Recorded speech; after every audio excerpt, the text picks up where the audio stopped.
Hey my watchers, welcome. Today we are gonna see. What if Harry Potter was pirate loved Tonks? Lucius, one of the Dark Lord's most zealous followers, dressed in the finest silk robe money could buy, holding the cane that usually held his snake-headed wand loosely at his side in his left hand as his wand was held firmly in his right hand in a traditional pure-blood dueling stance. His platinum hair flowed down to his shoulder blades and cheekbones that only an old regal house could manage after years of selective breeding, although because of the madness of the purebloods that had come before him, some of those selections had included members of the family, never as close as sisters but several cousins had married across the years in an attempt to keep the blood pure. What his ancestors had not had the wits to know though was that every time they mixed the blood in such a way they damaged the very blood they were trying to keep pure, and that in just a few more generations the ancient and noble house of Malfoy would soon never be able to produce more than a mentally retarded squib. The second of the unmasked Death Eaters was Bellatrix Lestrange, as mad as the day was long, with long black hair that ran down to her thighs if let loose, that after 13 years of not being cut or washed looked like a dark overgrown bush upon her head. Her head, which housed her eyes, those insane eyes that had long since been corrupted by her love of torturing things, glared out at the world around her, her voice accenting her madness even further as it came out in a simpering child-like voice. That was often the last thing a person ever heard save their own screams. She was garbed in a dress that would have been more in place in the 19th century rather than 1995. Such was the mentality of the purebloods, people that would practically wet themselves if they saw a light bulb or television even though they had been around for around 90 and 60 years respectively. Although after the Second War had started, Harry had given a lot of thought to the matter and had decided this was just plain dumb, although they might not want to adopt Muggle things to be their own. And even if they wanted to destroy even single Muggle thing, they should still have the mind to learn what the things they were trying to destroy were capable of.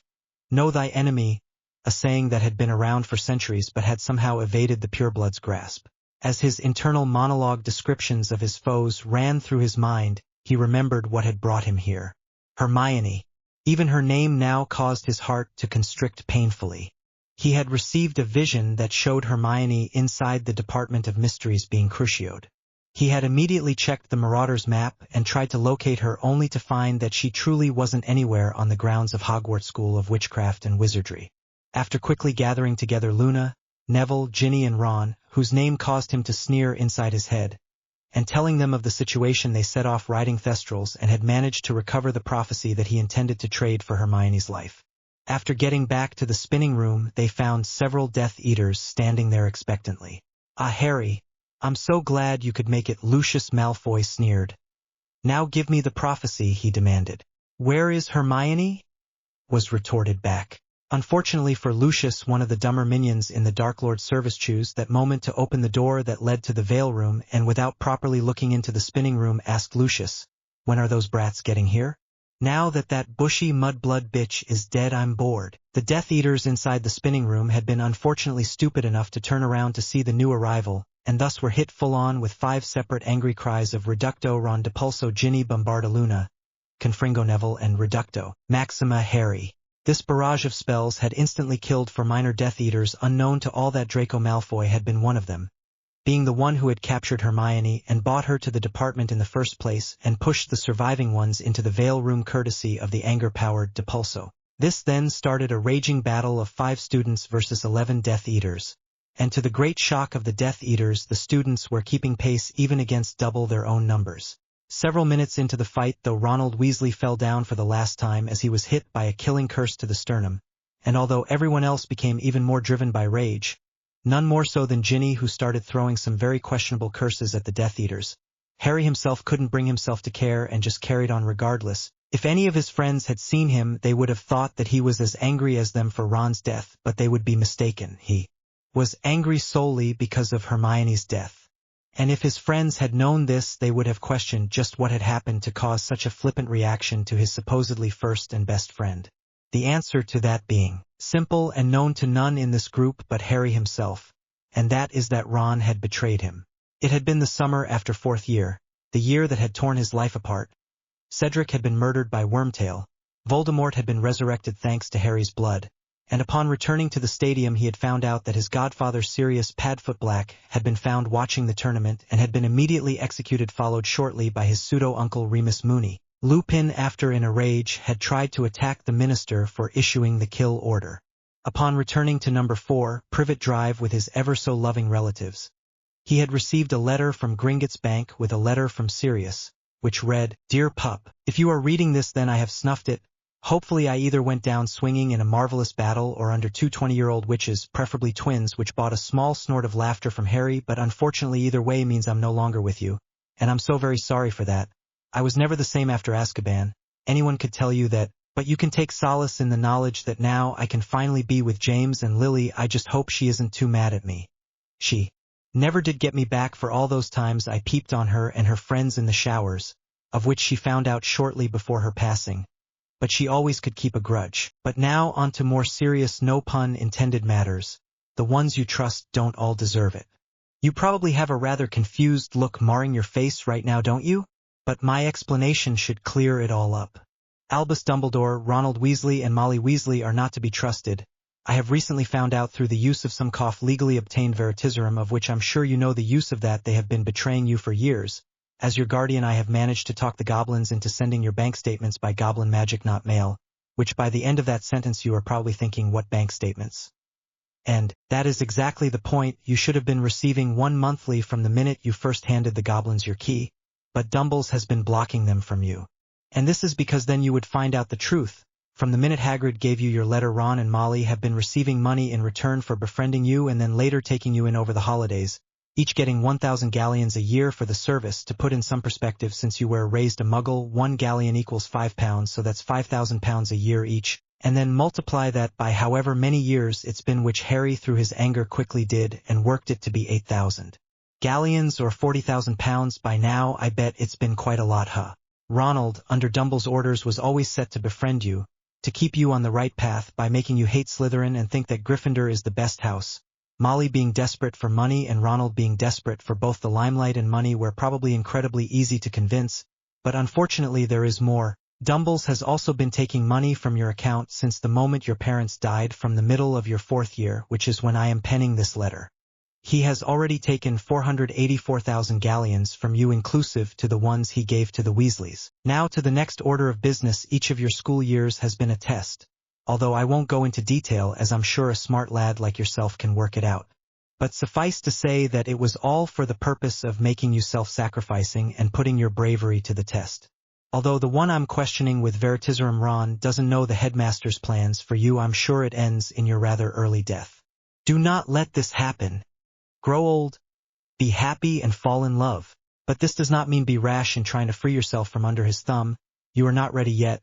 There are several tracking spells on you and one on your wand that on the other side of this letter gives you instructions on how to beat, allowing you to temporarily for the holidays block the spell trackers on your wand, allowing you to perform magic, and also will allow you to tie the person tracking spells onto something else, i.e. your bed at Privet, which will allow you to go out and be free when you want, though take your invisibility cloak when leaving the house, as you are not as alone as you think.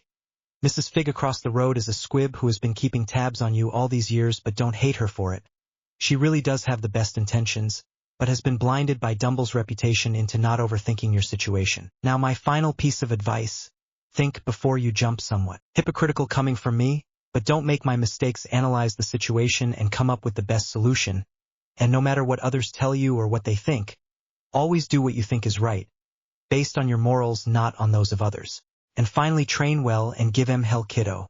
Sirius, Padfoot, Black. Generally awesome person to be around and loved by ladies far and wide. The end of the letter causing Harry to burst out in laughter despite his both angry and somber mood. From then on he had checked several of the facts out for himself and came to the exact conclusion that Sirius had. From then on, although he had still hung around with Ronald despite how much he wanted to pound his face into the dirt as to keep his cover of ignorance going, and thus had to fight down a small victorious smirk as he watched Ron drop. They had been fighting for several minutes now, and although had taken out 3 more Death Eaters, had started to take wounds, Ginny had, apart from a few minor cuts and bruises, a large gash across her left arm which disabled the use of it. Neville had somewhere along the line lost the last 2 fingers on his left hand, most likely caused by an almost dodged cutting curse, which had since apparently been self-cauterized, marking just what kind of person Neville truly was.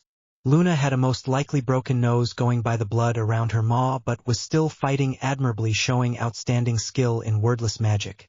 Harry himself had a large cut across his cheek going from the middle of the right side of his nose all the way to his ear, which was certain to cause a scar, if he made it out of here alive, that is. As the Death Eaters started to press their advantage and started to push back and corner the four of them, hope arrived. Harry couldn't help but let the saying, "It's always darkest before the dawn," spring to mind. As in a burst of white light, Nymphadora, "Say my first name and I will kill you slowly, Tonks." Kingsley, Shacklebolt, and Alastair Metamoody appeared and quickly helped to turn the tide, after managing to whittle the enemy numbers down to 4 Death Eaters now versus 7. Unfortunately had the side effect of both giving the Death Eaters more room to fight in, but also reduced the chance of friendly fire and thus started to throw the most deadly curses they knew. Harry caught one of these curses about to be thrown by Bellatrix at Tonks, whose back was turned as she fought a still masked Death Eater. Recognizing the curse from earlier in the battle and realizing that a projected Protego shield onto the area behind her would be cut through like paper, he did the only thing that sprang to mind. He ran towards Tonks at full speed, flung himself into a tackle about 5 meters short of her location, and used the Ascendio charm to rocket himself through the air and successfully managed to knock her out of the way, which caused her to fall into his arms, while at the same time firing a Maxima Reducto curse at Bellatrix's face, which in her surprise went unblocked and downed the witch for good. This was the scene that greeted Dumbledore as he arrived into the Veil Room. After a quick and cliché cry of "oh," he sprang into action and quickly apprehended the remaining Death Eaters, which now only numbered 2 unimportant members. As in everyone's distracted moment from Harry's save, Mad-Eye had been able to capitalize and hit Lucius in the back of the head with a Confringo, and so ended the Malfoy line for good, with Draco having been killed earlier. Dumbledore quickly went up to the pedestal which held the veil, cast every spell he could think of in order to locate Harry and by proxy Tonks, although to him that wasn't necessary at all after giving it. As Albus was ranting to himself, Moody was assessing the battle's conclusion. Potter, most likely dead. Tonks, most likely dead. Granger, dead. Weasley, are dead. Weasley, G, potential amputee. Emotionally damaged. Longbottom, damaged but alive. Lovegood, minor nose break. He sighed as he looked around. Ginny was cradling her dead brother's head in her lap. Neville and Luna were leaning on each other for support as they looked around sadly as their tears were finally given permission to fall. Kingsley had a few minor wounds but was otherwise okay, and Albus was looking despondently at the veil, although he saw an anger in the old man's eyes. "What's wrong, Albus? Lost your favorite toy?" He sneered in his head as he thought back on all the manipulation he had witnessed Dumbledore do over the years in the name of the greater good, which caused him to scoff at the notion. But he couldn't help but think this might be able to turn into a good thing. Maybe now the Order would finally step up to the plate like they should have when they reformed instead of sitting round spying. But it came at a cost, he sighed. He always had liked Harry and Tonks. They had the makings of fine wizards, and reluctantly he admitted them as friends in his mind, although he would never admit it out loud. Elsewhere, "Well, it looks like we're not in Kansas anymore, Toto," Harry surreally quipped, as he surveyed the beachfront they had landed on. "So far the ship is Harry Tonks? I'm looking for the third. The choices are whatever you want. I'm not constraining it to just a few characters, so please feel free to make any suggestions you want to." "Well, it looks like we're not in Kansas anymore, Toto," Harry surreally quipped, as he surveyed the beachfront they had landed on. Tonks nodded along with the assessment before a thought struck her. "Hey, are you calling me a dog?" Harry barely had time to react to the statement before he was tackled by Tonks, who after a few seconds of trying to look angry suddenly burst out laughing, which caused Harry to join in several seconds later, before rolling over so that he was on top. After a few more minutes of tussling on the beachfront, they both collapsed back onto the sand and basked in the moment of childish action, before another thought struck her. "Hey," she said, causing Harry to look over to her and saw her smirk. "If I'm Toto, does that make you Dorothy?" Causing Harry to snort and lethargically slap her arm in mock anger. When they quietened down, they started to truly take stock of what had happened, causing Harry to pull his legs up to his chest and let out a few tears. "Hermione's dead. There's no way I can deny that, no matter how hard I want to. I saw her body, twisted in agony from the Cruciatus curse, and it's all my fault if she wasn't friends with me. Then she would still be alive now. She would also be the loneliest person in Hogwarts," Tonks said as she wrapped her arms around him from behind. Harry, upon realizing he had actually verbalized his thoughts, was just about to snap at Tonks before she started talking again. "I'm not saying you shouldn't be upset and angry that she is gone, but you shouldn't shoulder all the guilt. You aren't the one that captured her. You aren't the one who killed her, and you know how smart she is. She had to have accepted that there was danger associated with being in your orbit, but she still thought that it was worth it, and I'm sure if you asked her when you finally see her again she would tell you the same thing." Harry was silent for several minutes as he took in what Tonks said before morosely replying, "She's still dead. And where God knows where." "Actually I know where we are," Tonks replied, making Harry's head snap round to look at her in disbelief. Unlatching herself from his back, she got up and started pacing a few-meter track as she wringed her hands together. She looked kind of nervous, Harry decided. "Well, not exactly where we are, like the name of the island or even the name of the world," which earned a confused look from Harry as he shifted round, so that he was fully facing her. "What do you mean world?" he asked. "Well, I would say that I can't tell you, but I don't think those rules really apply in this situation," she finished quickly as she noticed the effect started the sentence had. Quickly carrying on before he could interrupt, she said, "You see, I'm not an Auror, well, at least not completely. I'm an unspeakable on assignment to pose as an Auror. My mentor in the Unspeakables department was a man code named Wolf. He was the head researcher on the gate shortly before his death, a spell experiment. Backfired, nothing heinous before you say anything. He worked out what the gate was." She paused and took a deep breath. "It's an interdimensional portal, allowing anything that's passed through it to cross over the divide to another world. But it only aligns to different worlds at random, and once something has been sent through once, then the world it was sent to won't ever align itself again. I imagine that we were both able to come through because we were in really close proximity, but this means that our worlds are sealed off, we can't go back, and they can't come here to get us." It was several minutes later that a small smile graced his visage, and as he looked back towards Tonks, she could see acceptance and peace intermingled with the sadness of his friend's death. "In a way, this is what I've always wanted from the moment I stepped into the magical world." Scoffing, he replied, "No, I don't mean this exactly. I meant to escape this destiny all these people have thrown at my feet, making me into some kind of magical Jesus. All I ever wanted since then was to truly be just Harry, not the boy who lived. And now, although through a kind of weird means, I finally got that." "Kind of weird?" She laughed. "I guess that's one way to put it," getting a small laugh in response. "Right," she started. "First things first, we need to deal with that cut of yours," looking at the large gash across his cheek. "And then we need some food, and then we need to find if there is anyone living on this island, and if not, then build a shelter or find a cave or something." "Right," he replied. "But let's see if there is anyone here first. It will only take a second," earning a confused look from Tonks before he got up and flicked his wand while incanting Hominum Revelio, a charm that sends out a sort of magical sonar to tell the caster if there is anyone near. This particular casting was spread for a mile radius, which also allowed him to know that not only were they alone but that the island was less than a mile across either way. After relaying that information to Tonks and getting a nod and a "that's a pretty damn useful spell" in return, she then set about trying to heal up his wounds. After a medical scanning charm, she gave off a small and told him what she had found. Aside from a few scratches and bruises that were healed within seconds, he had also cracked a rib which took a couple of minutes to heal. But the problem was the cut on his face. It was too deep to heal without leaving a scar, which he took in his stride, saddening Tonks with his easy response of, "Hey, what's one more scar, huh?" which made her instinctively look up to the famous lightning bolt scar that had marked him for so long, but was forced to do a double take as she hesitantly reached up to trace where the scar should have been, only to find out that it wasn't an illusion or anything like that, but that his scar had really gone. Getting a slightly annoyed look from Harry at her action, she quickly explained and watched him spring up and dash to the water's edge as if his life depended on it. Upon reaching the water's edge, he quickly took in his appearance and noticed that she was right. That damn scar that had blighted his forehead for the last 15 years was gone. Now, after ignoring mirrors for so long, as he simply had stopped caring what he looked like. But now within his reflection he saw someone different looking back at him. The reflection had wild, untamable black hair that was just starting to cover over the tops of his ears.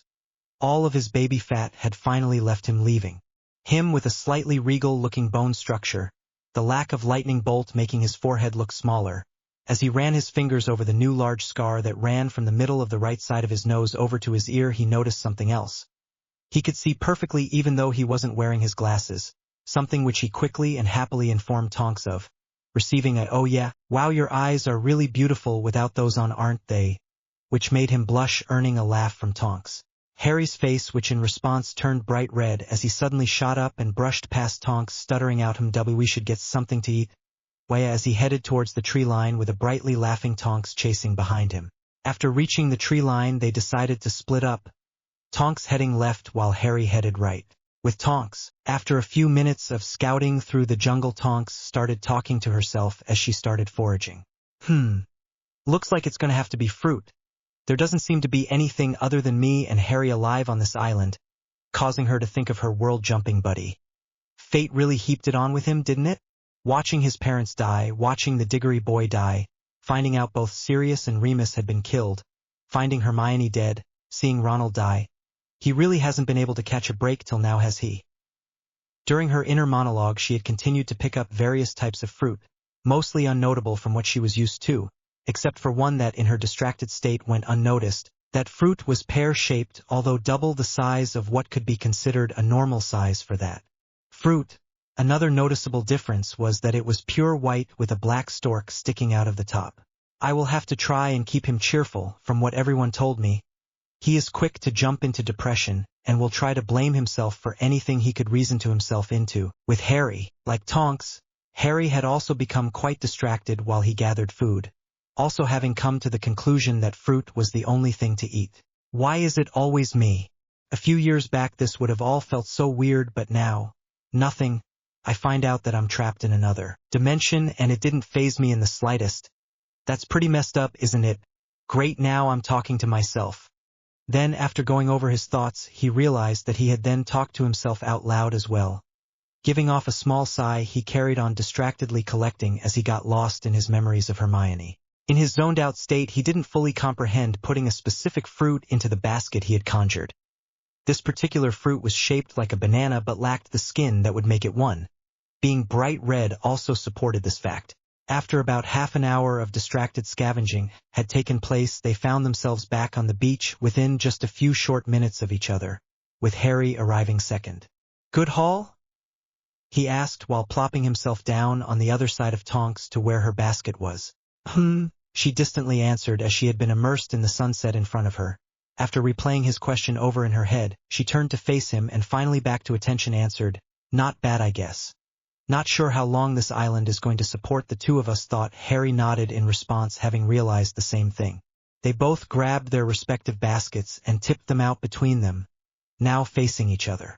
Looking over the fruits, noticing for the first time that some of them looked exactly the same as in their home dimension, Tonks couldn't help but ask with a smirk, "Is that a red banana?" Harry only responded with a smirk as he picked up the fruit in question and brought it up to his face so that he could smell it. After an inquiring look from Tonks and a lethargic shrug from Harry, he bit off a mouthful and only really registered as he was swallowing that it not only had a really weird texture, but that it was as hot as a chili that the color had represented. After a futile yet humorous for Tonks attempt at trying to cool down his mouth by panting, flapping his hands over his tongue and hacking slightly, he suddenly remembered he was a wizard, grabbed his wand, put it in his mouth and managed to say "Aguamenti," causing a torrent of water to shoot down his throat, although a great amount had spilled down his front, leaving his long-sleeved red shirt soaked through and through. After he had sufficiently cooled down, he looked up to see Tonks rolling round on the floor laughing, which earned her a swift kick from an irate Harry, which quickly sobered her up, although he could see as she sat up she was actively trying to stop herself from breaking down again. After recovering significantly enough under Harry's glare, she decided on a compromise as she wanted to keep him as happy as she could. Okay, I'm done now," letting out a small final choked laugh. "Since you ate the weird banana, I will eat this weird pear, okay?" Deciding that if the universe had any fairness to it, her fruit would also taste bad, he nodded his agreement. Upon watching Tonks taking a bite of the white pear, Harry was then forced to contain his laugh as a disgusted grimace appeared on her face, as she forced herself to swallow the chunk that she had bitten off. Although disgusted with the taste, she couldn't help but smile as she saw the life returning to his eyes. "I just hope I don't have to eat another disgusting fruit to get that reaction again," she thought to herself. After eating some of the more edible fruits, which turned out to be near identical to the ones they were used to, they decided to call it a day, so that they could get an early start tomorrow as to make the most out of the sunlight. So they went further inland to a small clearing near the entrance and transfigured the stone into a large tent shape with an opening at one end and climbed inside and conjured two thin blankets as the night was quite warm, although ignored by both of them as they performed the various spells. It had been harder and much more draining than usual to cast them, but they both attributed it to the events of the day and thought nothing more of it. as Harry was settling down under his blanket, silently thanking whoever invented the cushioning charm that they had placed on the hard ground. He felt Tonks press her body up against his and wrap her arm around his waist. Tonks, what are why you doing? Receiving a simple reply of sharing body heat. Didn't you ever see a survival show? She said in such a voice that he could practically hear her smile. He grumbled out something about heating charms that she decided to ignore and pulled herself closer to him, unseen but not unguessed to her. He had once again turned bright red. After a short while he heard Tonks breathing even out, and after fighting down his blush, he finally drifted off to a surprisingly sound sleep. So what do you think? Remember to please make you suggestions on the third person in the ship, Harry Tonks? As the sunlight beamed down upon the world travelers' makeshift home, the inhabitants were stirred awake. Harry by the sun and Tonks by the fact that Harry was trying to get up as she was using his chest as a pillow. Something which made Harry redden slightly, which only intensified when with a smirk Tonks pushed herself onto him more and rubbed herself against him, making humming noises, causing Harry to bolt up and out of the tent, hitting his head on the way out, but he still counted it as a victory against the flirting monster that was Tonks. "Aw, come on, Harry. Lighten up, or don't you find me attractive?" Tonks called out with a pout. Harry's reply being a yelled, "I'm going to do bathroom stuff. You stay on the other side of the island." After both of their morning ablutions were taken care of, they met up outside their shelter and decided to head on out to the beachfront, with Tonks bringing the basket of leftover fruit for breakfast, intending on talking about what they were going to do next. But upon reaching the burnt-out fire they had made last night, they were greeted by an odd sight. The small pile of remains of the fruit they ate lay in front of them, in itself not weird, nor was it out of the ordinary that some of the fruit had taken on a slightly rotted look after being exposed to the elements for half a day. But what was odd was that the red banana and the large white pear that had gone largely uneaten were both now nothing more than black shriveled husks that you would be hard-pressed to have ever called fruit if you didn't see them before. Turning his head towards Tonks, who reciprocated the gesture, Harry asked, "Since you're apparently the survival expert, that's not normal, is it?" Both turning back towards the offending fruit, Tonks replied, "No, Harry, that really isn't," giving off a small nod and muttering to himself, "Good, it's not just me then." As they both started to head towards the fruit to pick it up to give it a once-over to see if they could find an explanation, a giant splash followed by a loud roar was heard off to their side. Turning to look at it, Tonks dropped the basket in shock, an action reciprocated by Harry's mouth, because there in front of them was something that could only be described as a sea monster, with a blue main body and a yellow patch running up its visible underbelly up to the bottom of its now open and fong-filled mouth. As they stopped to take in the sight, the sea monster decided to make its move and with its incredibly long neck tried to slam its mouth down over Tonks, who happened to be closest, but was rewarded by nothing more than a mouthful of sand as Tonks quickly leapt back, but found that she leapt a good 5 meters back as opposed to the meter or so that she would have usually achieved. Pushing the thought of the large jump out of her mind for the time being, she yelled out to Harry, "Quick, hit it with a spell," which Harry was just preparing to do anyway. But to his great dismay, when he reached to grab his wand out of his pocket, he suddenly remembered that he had left his wand in one of his shoes, which was lying 50 meters back inside their rock tent. As Harry then jumped to the side to dodge another strike, he too managed to jump several meters more than he usually would have. He sheepishly called back, "It might still kind of be in the tent," to which he was rewarded by a look of disbelief and a, "What the hell did you leave it there for?" As he continued to dodge the strikes that were smashing huge holes into the sandy beach, he snapped back to her, "Well, nothing's stopping you from cursing it. So hurry it up. I can't keep leaping round all day." And to Tonks' great embarrassment, when she went to reach for her wand, she couldn't find it and was forced to admit to Harry, while scratching the back of her head in embarrassment, that her wand was inside her robes, which were inside the tent. Harry turned to stare at her as his mouth dropped open, giving him an incredulous look upon his face, and as he was about to retort about hypocrisy, he was suddenly brought back to reality as he was flung a few meters down the beach when the monster's head was swung sideways against his arm. As he rolled across the sand, he heard Tonks cry out his name in desperation, and something within him was set free. And as he propped himself up upon one knee with one hand into the sand, ready to aid his vertical movement, he noticed something. The sand under his hand was melting and turning into rough glass. After staring at his hand for several seconds, he finally comprehended why. He was on fire. Hearing Tonks' incredulous cry of, "Oh my God, when he hits you, you spontaneously combust?" he couldn't help but dismiss the idea straight away. looking up towards Tonks' shocked face and idly noticing the sea monster had backed off a bit in light of this new discovery. He let Tonks in on his thought process. I don't think so, Tonks. The fire isn't burning me at all. It only feels a bit hotter than normal, I think. I think that I'm creating it, he said in a slightly odd tone. You think you just set yourself on fire? Tonks screeched back. But after giving it several seconds of thought and seeing that it truly wasn't harming him, she couldn't help but find herself at the same conclusion. Coming up with a plan of action, she yelled back to him. Well then, hurry up and throw it then, and Harry, being as eloquent as he was right now, replied with an "Eh." Given several seconds, he processed it more and called back in confusion, throw what? The fire. Of course. What else are we talking about? Right now. She snapped back. Looking down at his flame-covered hand, he accepted that there was nothing else he could do right now but try. So he quickly pushed himself up, idly noting that the sand around him in the radius of about a meter had turned to rough shards of glass. He focused on his hand and what he was trying to achieve. Within a few seconds of concentration, he had succeeded. There was a baseball-sized fireball in his hand. After a few seconds of admiring it, he was snapped out of his revelry by a shout of, "Don't just stare at it. Throw it." Of which he did just that, drawing his right hand that contained the fireball backwards. He then span in the direction of the sea monster and released the fireball from his hand. The fireball, quickly flying through the air, hit the sea monster inside of its open mouth, burning through the flesh and quickly destroying the small and rather limited brain that it possessed, and it dropped down onto the beach dead, with a mighty thud as the sand below it was thrown up. After a few seconds of shocked silence, on behalf of the two world travelers, Harry turned to Tonks and asked in a rather disconnected voice, "Monster meat for breakfast then, okay, Tonks?" Receiving an equally disconnected affirmative in reply.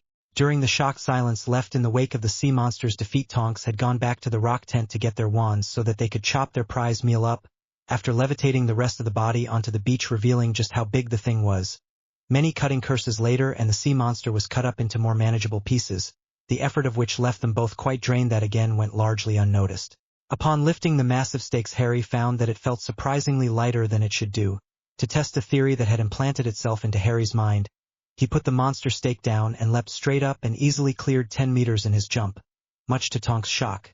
In a slightly odd voice, she voiced her opinion that the gravity was significantly lower than it was back in their home dimension, which was the same conclusion Harry had reached just a minute ago himself. After a few more test jumps each, they decided to carry on with the meal, so Harry summoned some loose wood from the nearby woods, and while he piled half of it up, Tonks transfigured the other half into a frying pan, a stand for the pan to go on, 2 plates, and a couple of pieces of cutlery.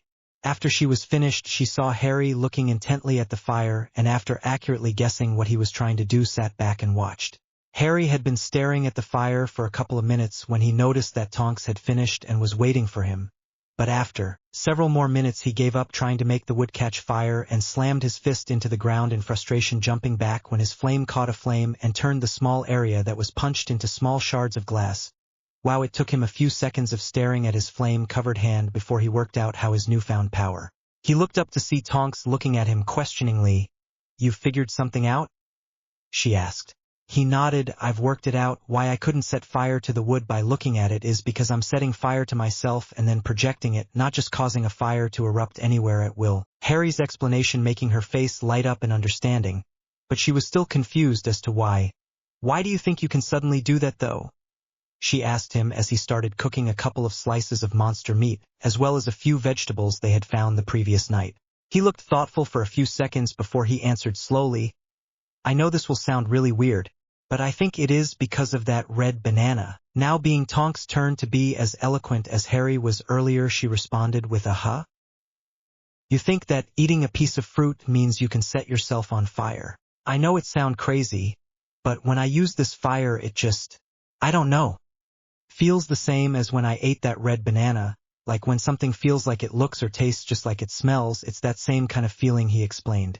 His explanation still sounded way out of the box to her, but the more she thought about it, the more she realized that if every world was different, if their world had something like magic, why couldn't a world that had huge sea monsters have something that could grant powers?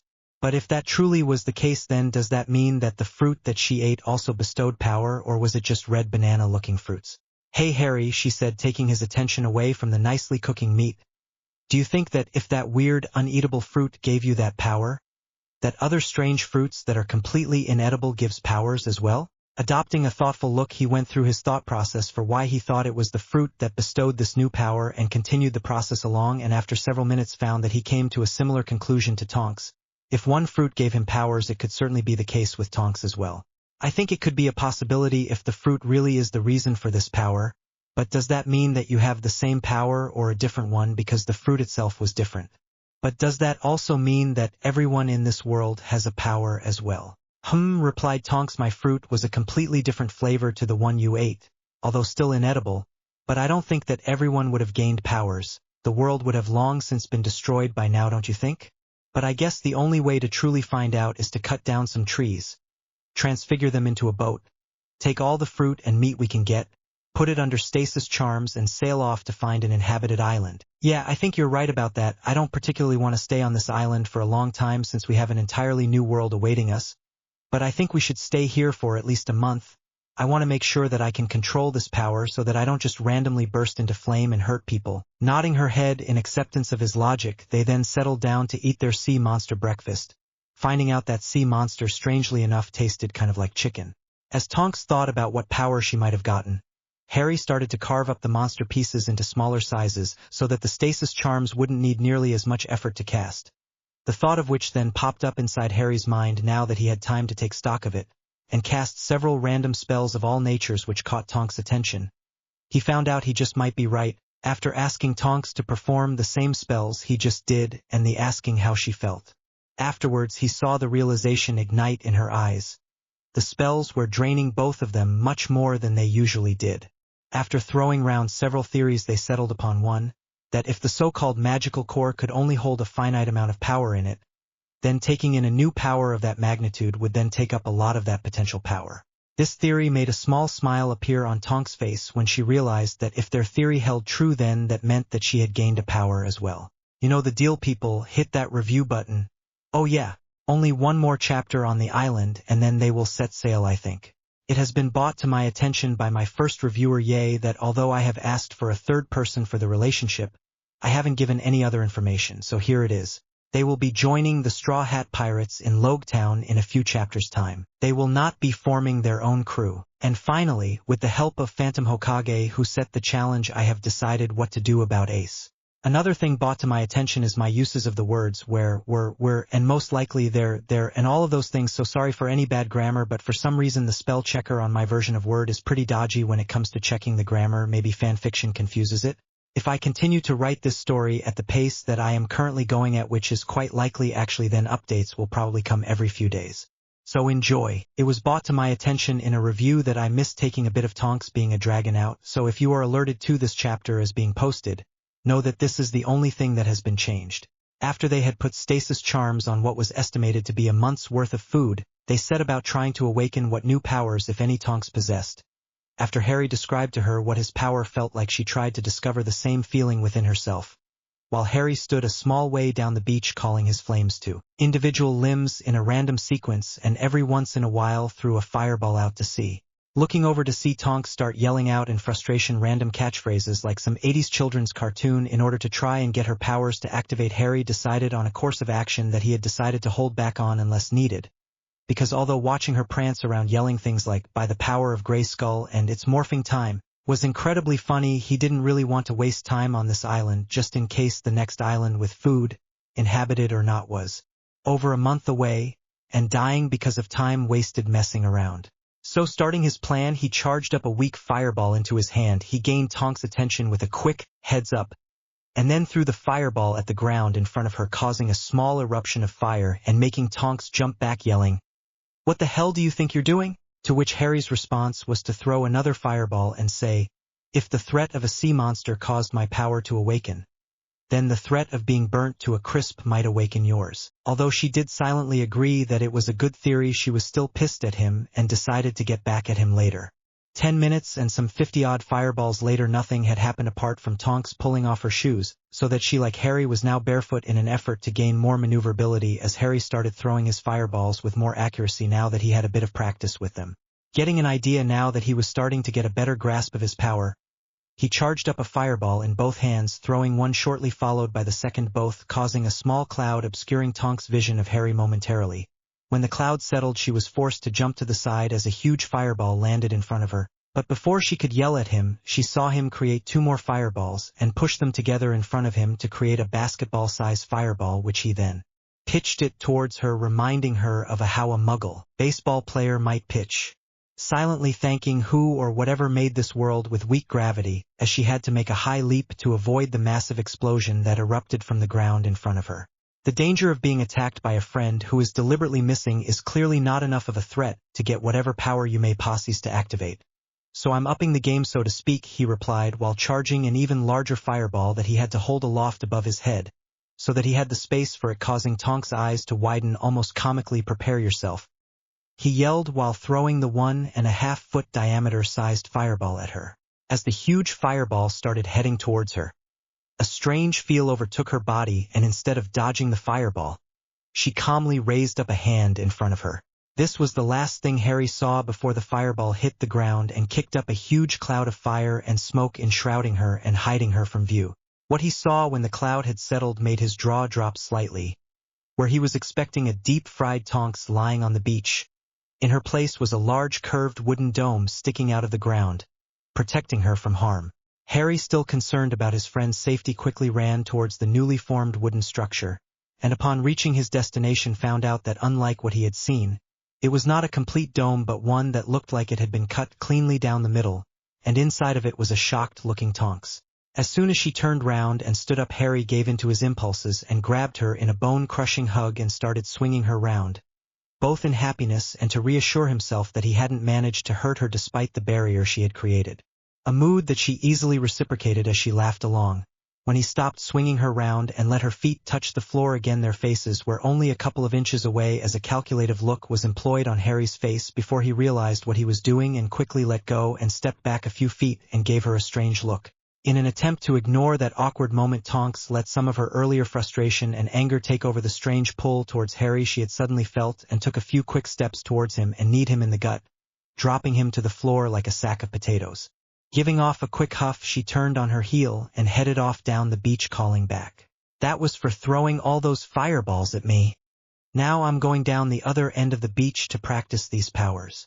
I wouldn't want to hurt you after all," she ended with a smirk, ignoring the glare Harry was sending at her back, and was instantly thankful that he couldn't cause a fire to erupt just by staring.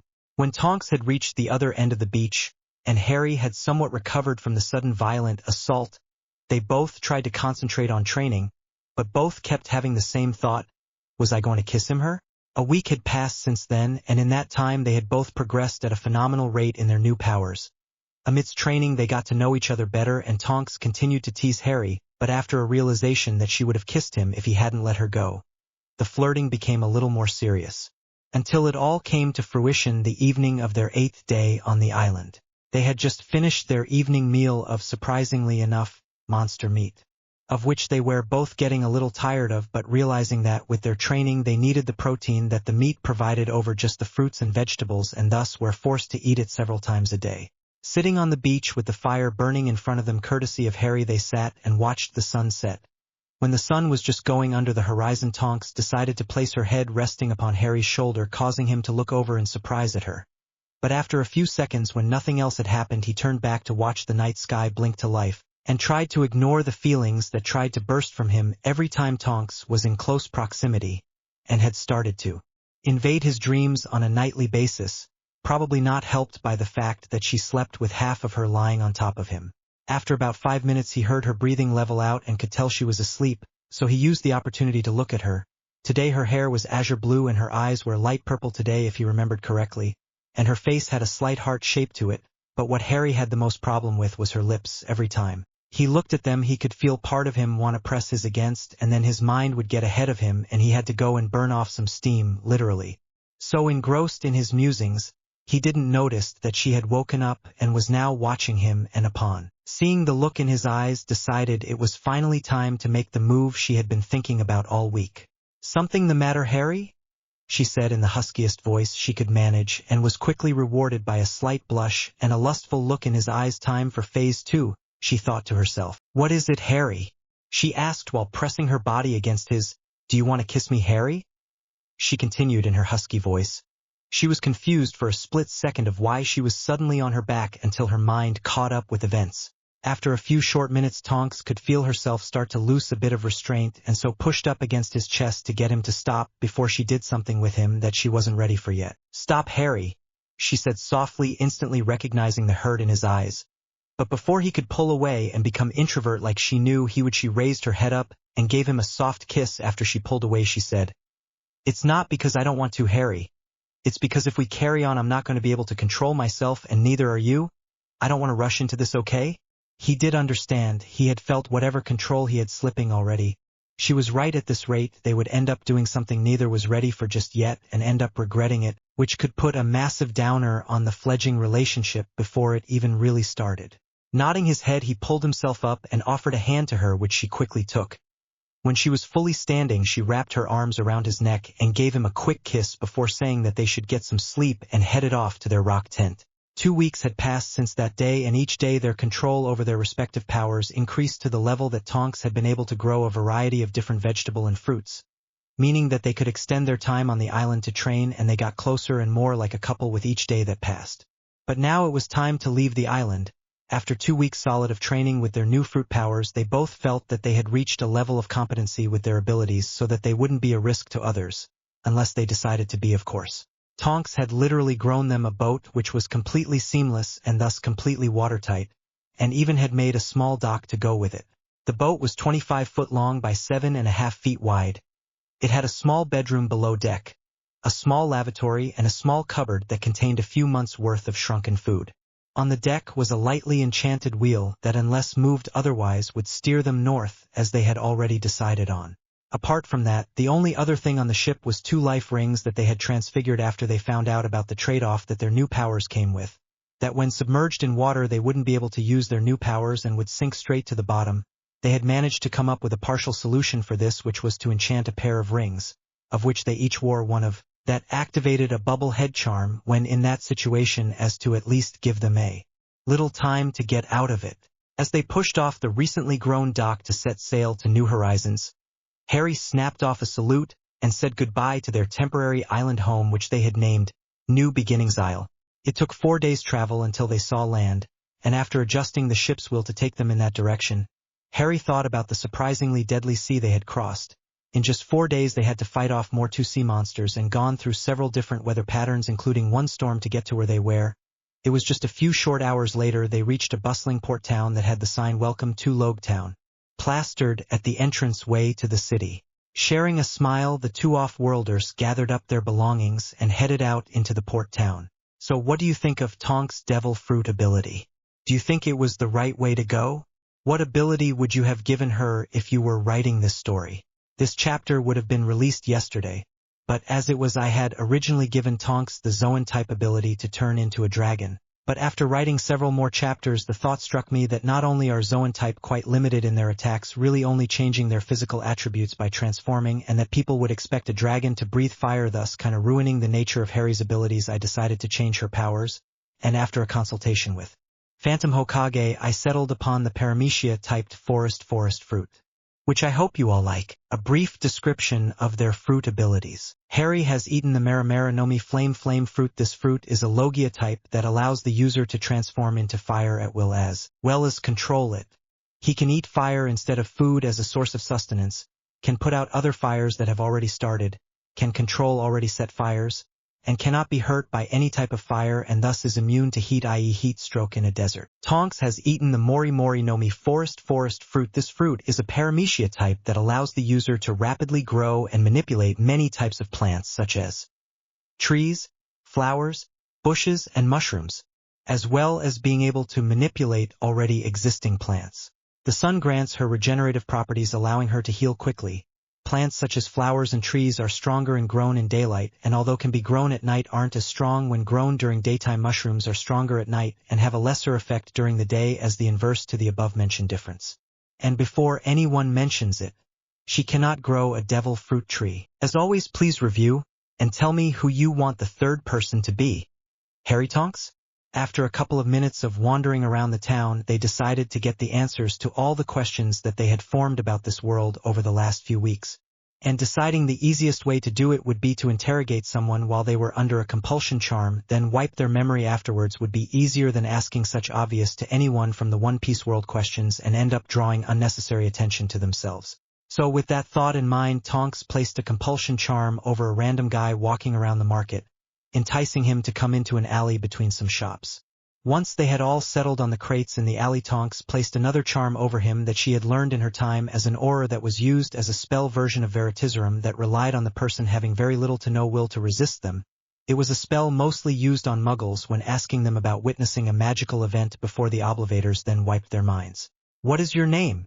Tonks asked. "Wabasuk Moro," he answered in a hollow voice. Nodding to each other that the spell was working, Harry indicated that Tonks should continue the questioning.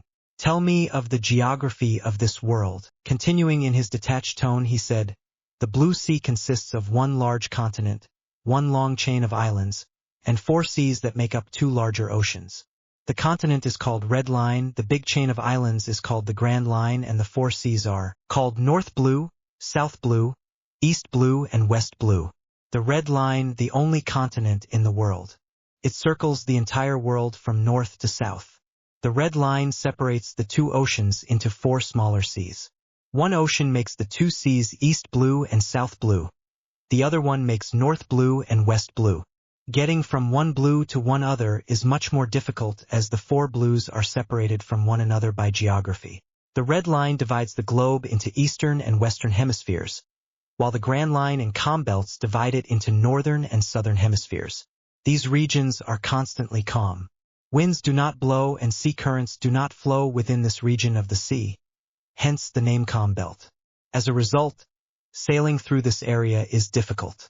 However, an even larger reason to avoid the calm belt is because these areas are the nesting ground for sea kings of the largest variety.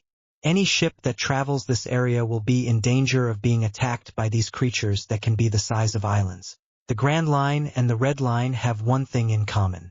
Both circle the entire world. But unlike the Red Line, the Grand Line goes from east to west, thus functioning as an equator, and is the primary sea route in the entire world. The Grand Line isn't a continent, but one big line of islands that come one after another. Since the Grand Line is surrounded by the calm belt on both sides, it isn't easy to enter this route. The primary entrance to the Grand Line can be found at Reverse Mountain. Reverse Mountain is one of the 2 points where Red Line and Grand Line meet each other. Reverse Mountain reaches into each of the 4 blues. Each blue has an entrance at the foot of the mountain. The entrance is a river that flows up the mountain thanks to the immensely strong flowing current. Since the currents are so strong that they can make rivers flow up instead of down the mountain, maneuvering under these conditions is very hard. And if a ship misses the entrance, then it heads directly into the mountain and crashes there. That's why entering the Grand Line is a difficult task for most. However, if a ship successfully entered the river, then it practically entered the Grand Line already. The rivers from all 4 blues flow to the top of the mountain, and from there on there's only one river that flows down again, and that one takes the ships directly to the beginning of the Grand Line, which is the Cape of the Twin Lighthouses. Once a ship has entered the Grand Line, it enters a sea lane with its own strong magnetic field, which diverges into 7 smaller fields. The islands of the Grand Line each are so rich with minerals that they cause abnormal magnetic fields along the entire line, which makes the usage of regular compasses impossible. To navigate safely through the Grand Line, the crew needs a log pose. A log pose is a special kind of compass that adapts the magnetic field of the next island. Below is an image that shows how this sort of navigation works. After the log pose has adapted to the magnetic field of the next island, it will constantly point in its direction, showing the crew the correct direction towards an island.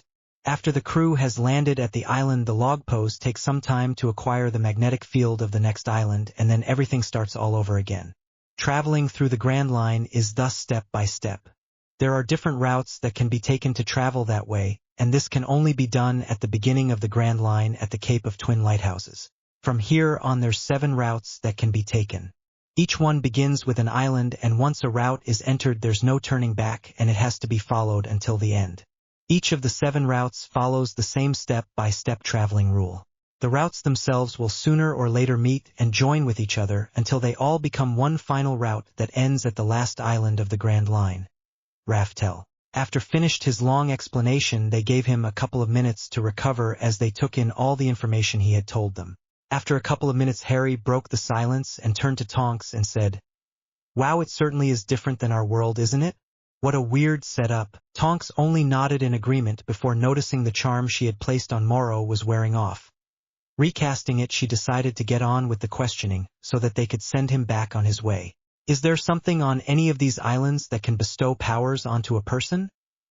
This question perking Harry up, as it was the question he wanted the answer to the most. "Yes, they are called devil fruits," making the two off-worlders to give a somewhat worried glance at each other because of the ominous naming. Devil fruit are said to be the fruit of the sea devil, and that the secret to their power is hidden in the Grand Line. Because of their power, if sold, they can expect to reach well over 100 million. Belly and devil fruit users themselves are sold at market prices as slaves. No one knows just how many different types of fruit there are, but they fall into three categories. Logia gives its user the ability to turn into a natural element. Zoan allows the user to transform into an animal and animal-human hybrid forms at will, and Paramecia affects the eater's body in various ways, like turning your arms into a sword. "So I am a Logia Paramecia type," they both thought after sharing a quick glance, turning back to Morrow as he started talking again. All devil fruits, however, is the fact that they taste unimaginably horrible, to the point of making it seem like the eater had taken poison. The devil fruit, when consumed, gives the consumer a power or special trait, though they won't usually become immediately aware of. They come in different shapes and colors, but there can be only one of each type of fruit at a time. Only one bite is needed for the user to gain the power of a devil fruit, after which the devil fruit becomes a simple, useless, disgusting fruit. Swallowing the fruit whole has the same effect. Peeling off the skin and eating it piece by piece also works. "What of the pirates and the navy?" Tonks asked after seeing several marine ships and also some that looked like pirate ships from their world. Tonks had become interested in the relationship between them. "The Marines are the world government's military sea force. It is present in all the seas around the world, although they maintain only a slight military presence in the Four Blues by establishing branch offices. But the bulk of its assets are on the far more dangerous Grand Line. The duty of the Marines is to maintain a law and order throughout the world and impose the will and might of the world government. They are therefore considered the key strategic development force in the world government and are expected to obey its orders at will. Sometimes these orders are questionable.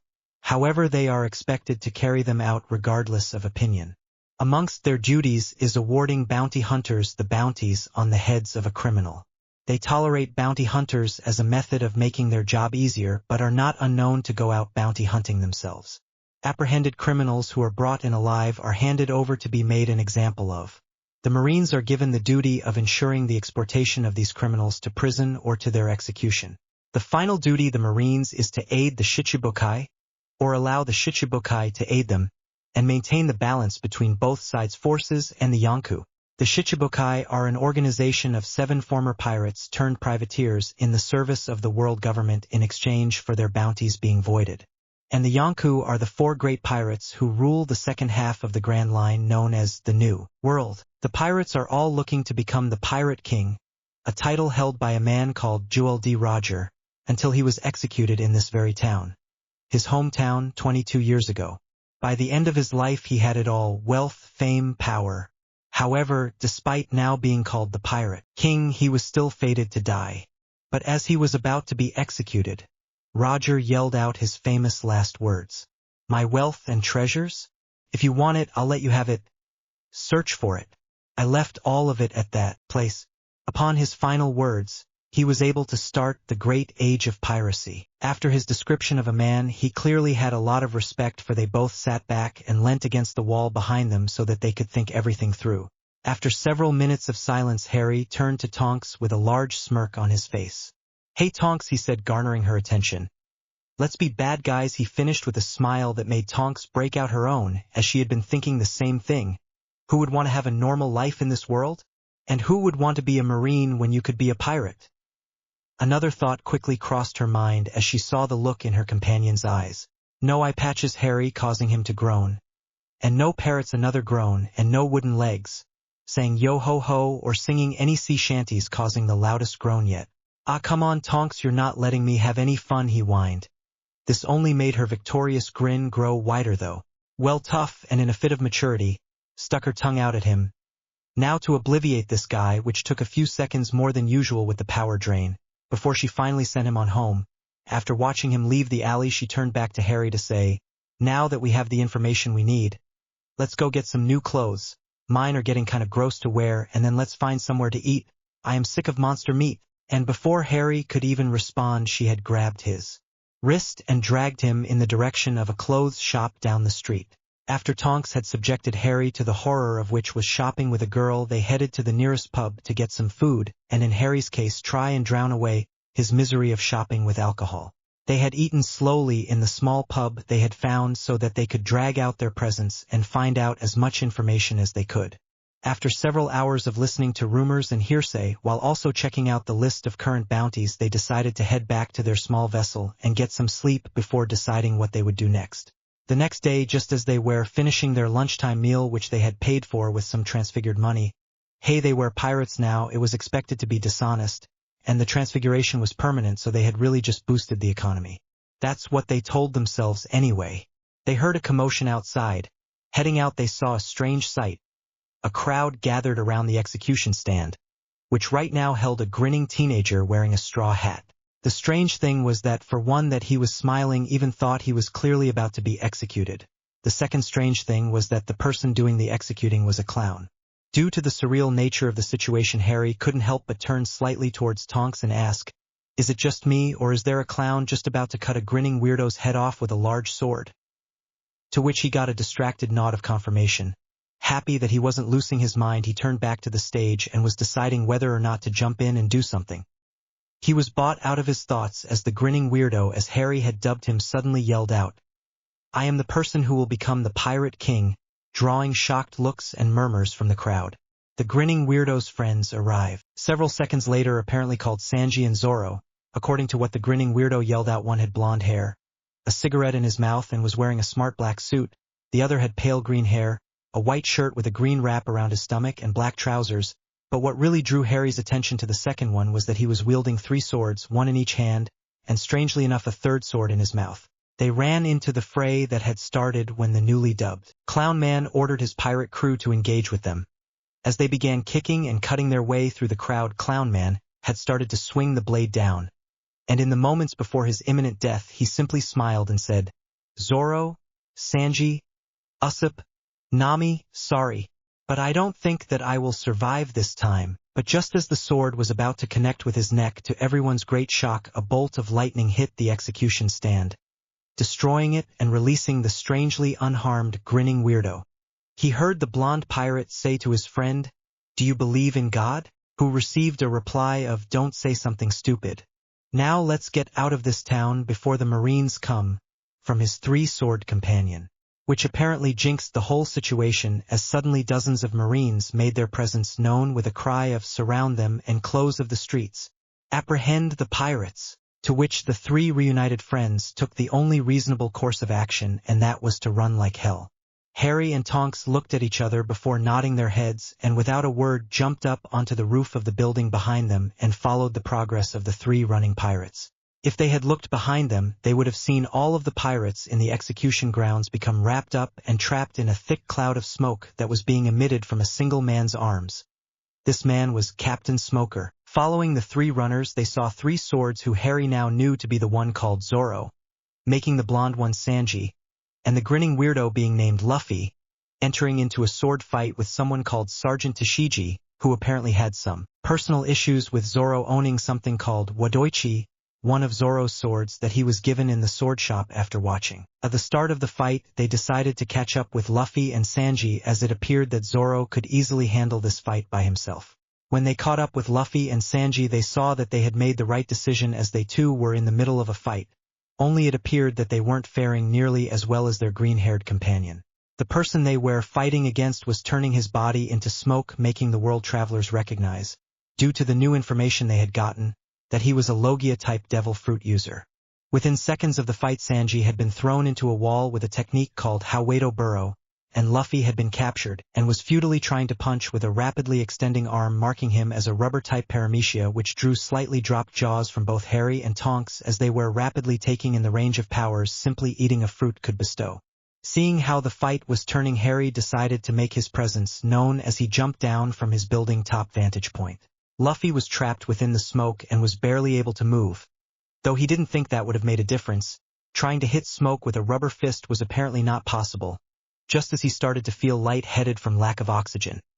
A shadow in the shape of a man jumped behind him from the rooftops and with a cry of Kaji Hurricane, dashed forward and with a fist wreathed in fire swung an uppercut arc, causing a small hurricane made of fire to rise up from the floor, going to about 10 foot high and encompassing Smoker's entire form, forcing him to regain his corporeal form, and ended up throwing Captain Smoker up in the air and through the second story of a house and out through the roof, finally landing with a painful thud several streets away, temporarily taking him out of the picture. This had the welcome side effect of making him let Luffy go.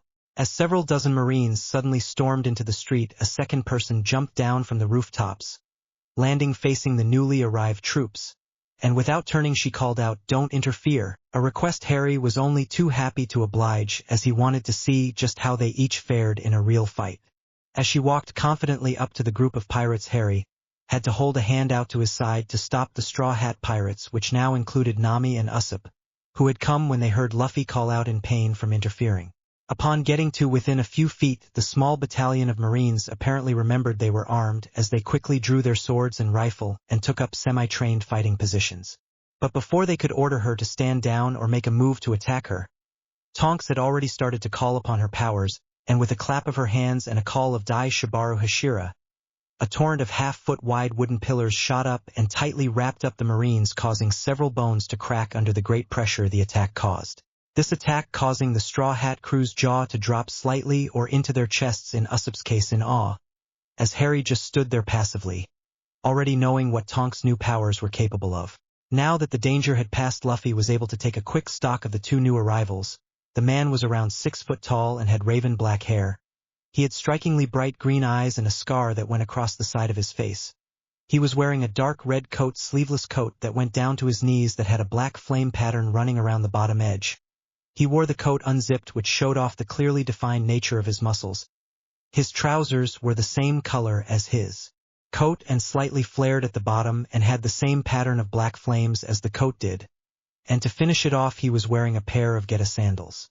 The woman, who had since turned around during his quick introspection, was around 5 feet 7 inches tall, had light purple eyes and black 4-inch long spiked hair with light white tips. She was wearing a white sleeveless hooded top that appeared to have which had a black tribal-style tree on the back. Underneath that was a simple black tank top that showed she had a bit of bust. Here trousers were off-white, and below that she was wearing a pair of black sandals. "Hey, you two," Luffy called out, gathering the attention of everyone. Harry and Tonks didn't quite know what to make of the looks of realization on the rest of the crew's faces that were quickly followed by looks of exasperation, as they seemed to recognize what he was about to say or do. "You're going to join my pirate crew now," Luffy stated with a large grin etched across his face. For his sudden and bold statement he was rewarded by a cross chop to the back of the head courtesy of Nami, who then quickly followed up with a demon-headed "Don't make decisions for others," of which he brushed off and ignored completely.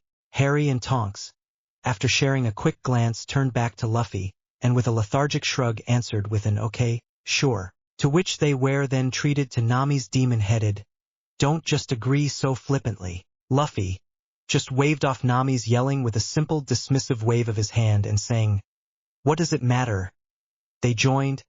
I'm happy. That's all that matters, right?" Nami rubbed her temples in an attempt to dispel her forming headache that seemed to pop up frequently due to her captain's stupidity.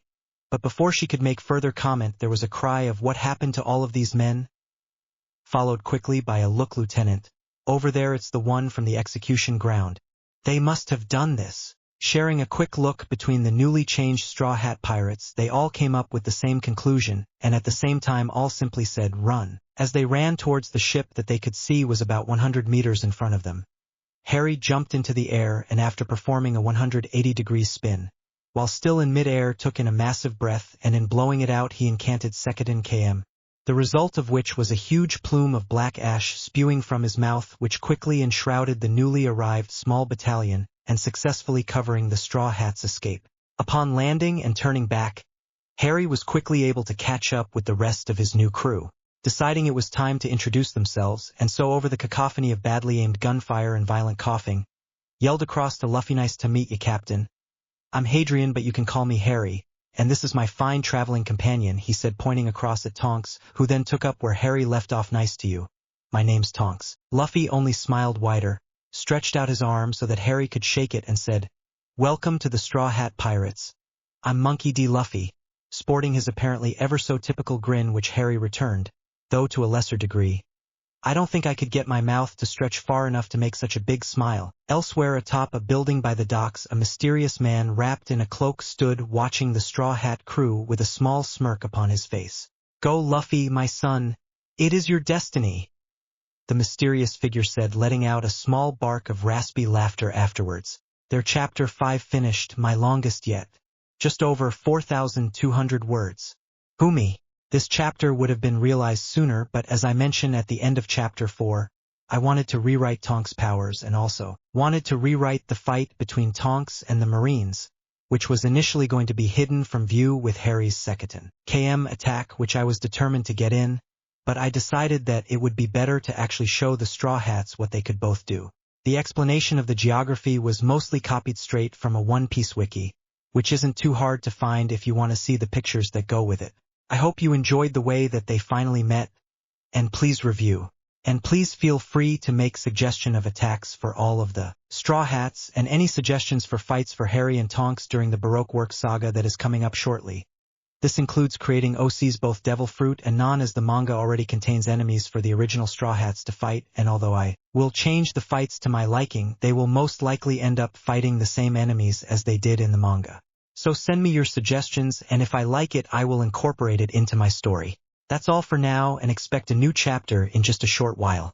Translations. Hawedo Burrow White Blow Sekiden KM Coal Cloud Kaji Hurricane Blaze Hurricane Dai Shibaru Hashira Great Binding Pillars. Get a type of wooden sandal Jiraiya from Naruto. Wears them if you want to try and find a picture. I apologize if any of these or any future translations of techniques are wrong. I am simply using a pocket dictionary which doesn't have nearly as many words as I would like, but I have just ordered a better one today, so translations in future should be better and my basic understanding of the structure of Japanese sentences. If anyone wants to submit correct any mistranslations that I make, please feel free to do so, and I will go back and change it if I can be bothered. And if not, then I will just use the better translation for further chapter. One further note is that in future the letters techniques will not have their proper comma-like marks above them like they do for the first couple in this chapter. This is because FF doesn't recognize them all, so I decided if I couldn't do it for all of them I wouldn't do it at all, and I can't be bothered to keep flicking through my dictionary to check them. Notice, in writing the Chapter 1 am currently on Chapter 11, I have reached a conclusion that I missed before. These conclusions are as follows. Having Harry and Tonks join the Straw Hat crew, everything is already set, their course, who they make enemies of, and people that they fight. Because of the nature of the Grand Line within the One Piece world, it is impossible to change their course, unlike something like Naruto, where only a few missions are mentioned and hundreds of ninjas and entire countries go unnamed, thus making it much easier to write a fan fiction for. My second conclusion is that if I continued to write the story, I would essentially be changing hardly anything save for a few OCs for Harry and Tonks to fight, and slightly changing the fights themselves, not the conclusions of said fights. My third conclusion is that as the story would progress, less and less of it would be original, and not only do I love the series too much to do that, but I would also feel like I was a rip-off, taking credit for something already done by another. My fourth conclusion is the sheer size of this challenge, where as in a Naruto fanfic you can add as many missions as you want, or merely confine yourself to the main storyline and describe a lot less, leaving it to either the imagination of the reader or their prior knowledge of the series. But in a One Piece story like the way mine is going, it would be huge, and I mean really huge, probably one of the largest stories on fanfiction. In my story they cross paths with the Straw Hats in Chapter 99. Between there and Chapter 119, where I have gotten to, I have already typed 31,818 words and done 11 chapters. At that rate, to get to Chapter 514, if you have read that far, you know the significance would take me to 628,405 words and some 200 chapters, and that's only to get to that chapter. By the time I had wrote that much, the manga would have probably reached at least 600 chapters anyway. So it is for these reasons that I will not be writing this story anymore. I will post up what I have completed already. Please let me know what you think of the fight scenes. They were my first attempt and I would like some opinions on it. I hope you understand my reasons for this move. In what I am taking as a valuable understanding of what actually goes into writing a fan fiction, I have altered the plot lines I have already planned out and am going to alter them accordingly to fit the new fiction I am just starting on, where Harry lands in the One Piece world, but instead of East Blue, he lands in one of the others, and becomes a captain himself, which I think is more to his personality. Being a leader rather than a follower, this will allow me to set them in a completely new set of islands and characters, both in the blue he ends up in and the different of the 7 routes in the Grand Line. So in essence I will just take the world, and ignore all established characters, although that is not to say they will not cross paths on the archipelago. Thank you for your time in reading this. The new chapters will follow afterwards. Votes. Upon boarding the Going Merry and sailing away from Logue Town, Nami set the ship towards Reverse Mountain, and after seeing that no one was pursuing them, they all decided to introduce themselves better than they had. I'm Monkey D. Luffy. Luffy started out with a huge grin. I'm going to be the Pirate King. I'm 17 years old, and I like meat, and fish and noodles, and he trailed off as he started to drool slightly, causing everyone else to sweat drop slightly. Zoro decided to pick up from where Luffy had trailed off. I'm Roronoa Zoro, 19 years old, used to be a bounty hunter. Now I'm traveling to the Grand Line so that I can become strong enough to beat Dracula Mihawk so that I can claim the title of the being world's strongest swordsman. Harry nodding appreciatingly by the end of Zoro's self-introduction. I'm Nami, 18 years old. I'm a navigator and I'm traveling with this idiot, gesturing towards the still drooling Luffy, so that I can explore the entire world, so that I can make the world's first complete world map. I'm Usopp, he introduced loudly while jabbing his thumb into his chest. I'm 17 and the greatest sniper in the world.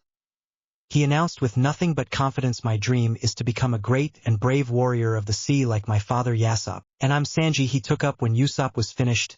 I'm a 19-year-old chef and I'm trying to find the ocean known as All Blue.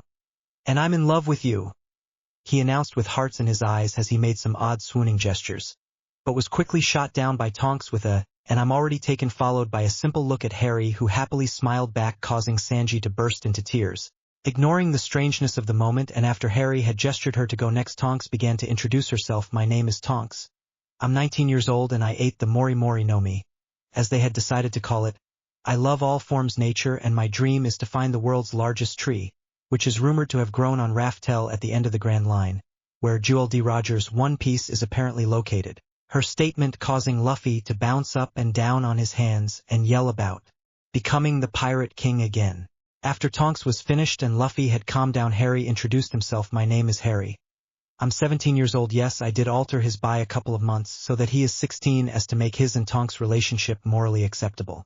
But he is telling them that he is 17 because he does not want to end up being patronized for being the youngest member. Plus, I think his experiences would have aged him enough to pull off being 17. I ate the Mara Mara no Mi, making me a flame man, as he had decided on my dream. I want to become legendary for something that I have actually actively done. He finished, confusing the Straw Hats slightly, but getting a look of understanding from Tonks.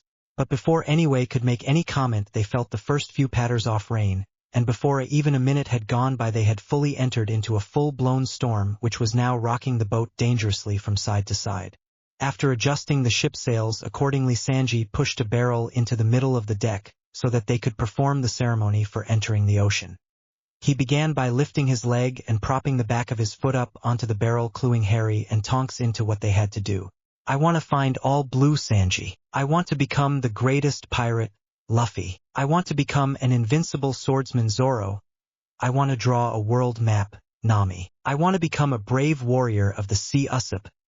I want to find the world's biggest tree, Tonks. I want to become legendary, Harry. Sharing large smiles all round at their announcements of everyone's dreams, Luffy grabbed the ship's wheel and yelled with all his might, "Let's go!" to the Grand Line. As the storm continued, Nami gathered everyone together in the kitchen to reveal a problem that she had discovered. It seems that the entrance to the Grand Line is a mountain. Mountain?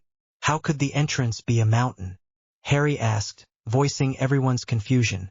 All except Luffy, who was talking to no one about the magic mountain, which went ignored by all. According to this map, Nami continued while pointing to a map laid out on the table. There is a small canal right here in the middle. See? Even if that is a canal, it's still going up a mountain, right? How are we meant to go up a mountain? Asked Tonks. Before Nami could answer, Zoro piped up, "I want to ask something as well. Is there a reason we have to go to the Grand Line this way? There is an entrance to the south as well, isn't there?" "That's a bad idea, Zoro," Luffy yelled, while waggling his finger in Zoro's direction. "Luffy's right.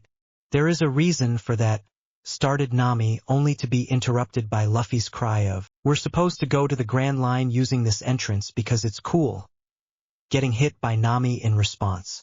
Before the conversation could continue, Usopp interrupted from over by the porthole by informing them that the storm had passed. This was instantly disregarded by Nami as impossible before they all poured outside and found it to be true. "Wow, what nice weather!" A shocked gasp brought their attention back to Nami, who had a frightened look on her face. "We are in deep trouble now." Nami started, "This place must be the Calm Belt." "Calm Belt? What's that?" Tonks asked. "Never mind that now.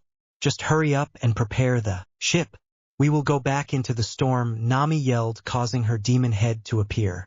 Usopp, being unable to, couldn't help but ask, "Why do we have to go back to the storm?" As soon as Nami rounded back on him, he knew he should have kept his mouth shut. "Because I said so.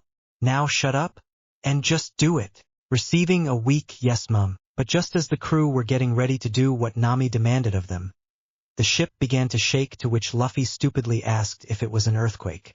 When Nami turned to him to explain what was happening, the need was taken away from her as they suddenly found themselves 100 meters in the air on top of an absolutely massive black and white sea king, while also being surrounded all around by a dozen more ridiculously large sea kings of various sizes.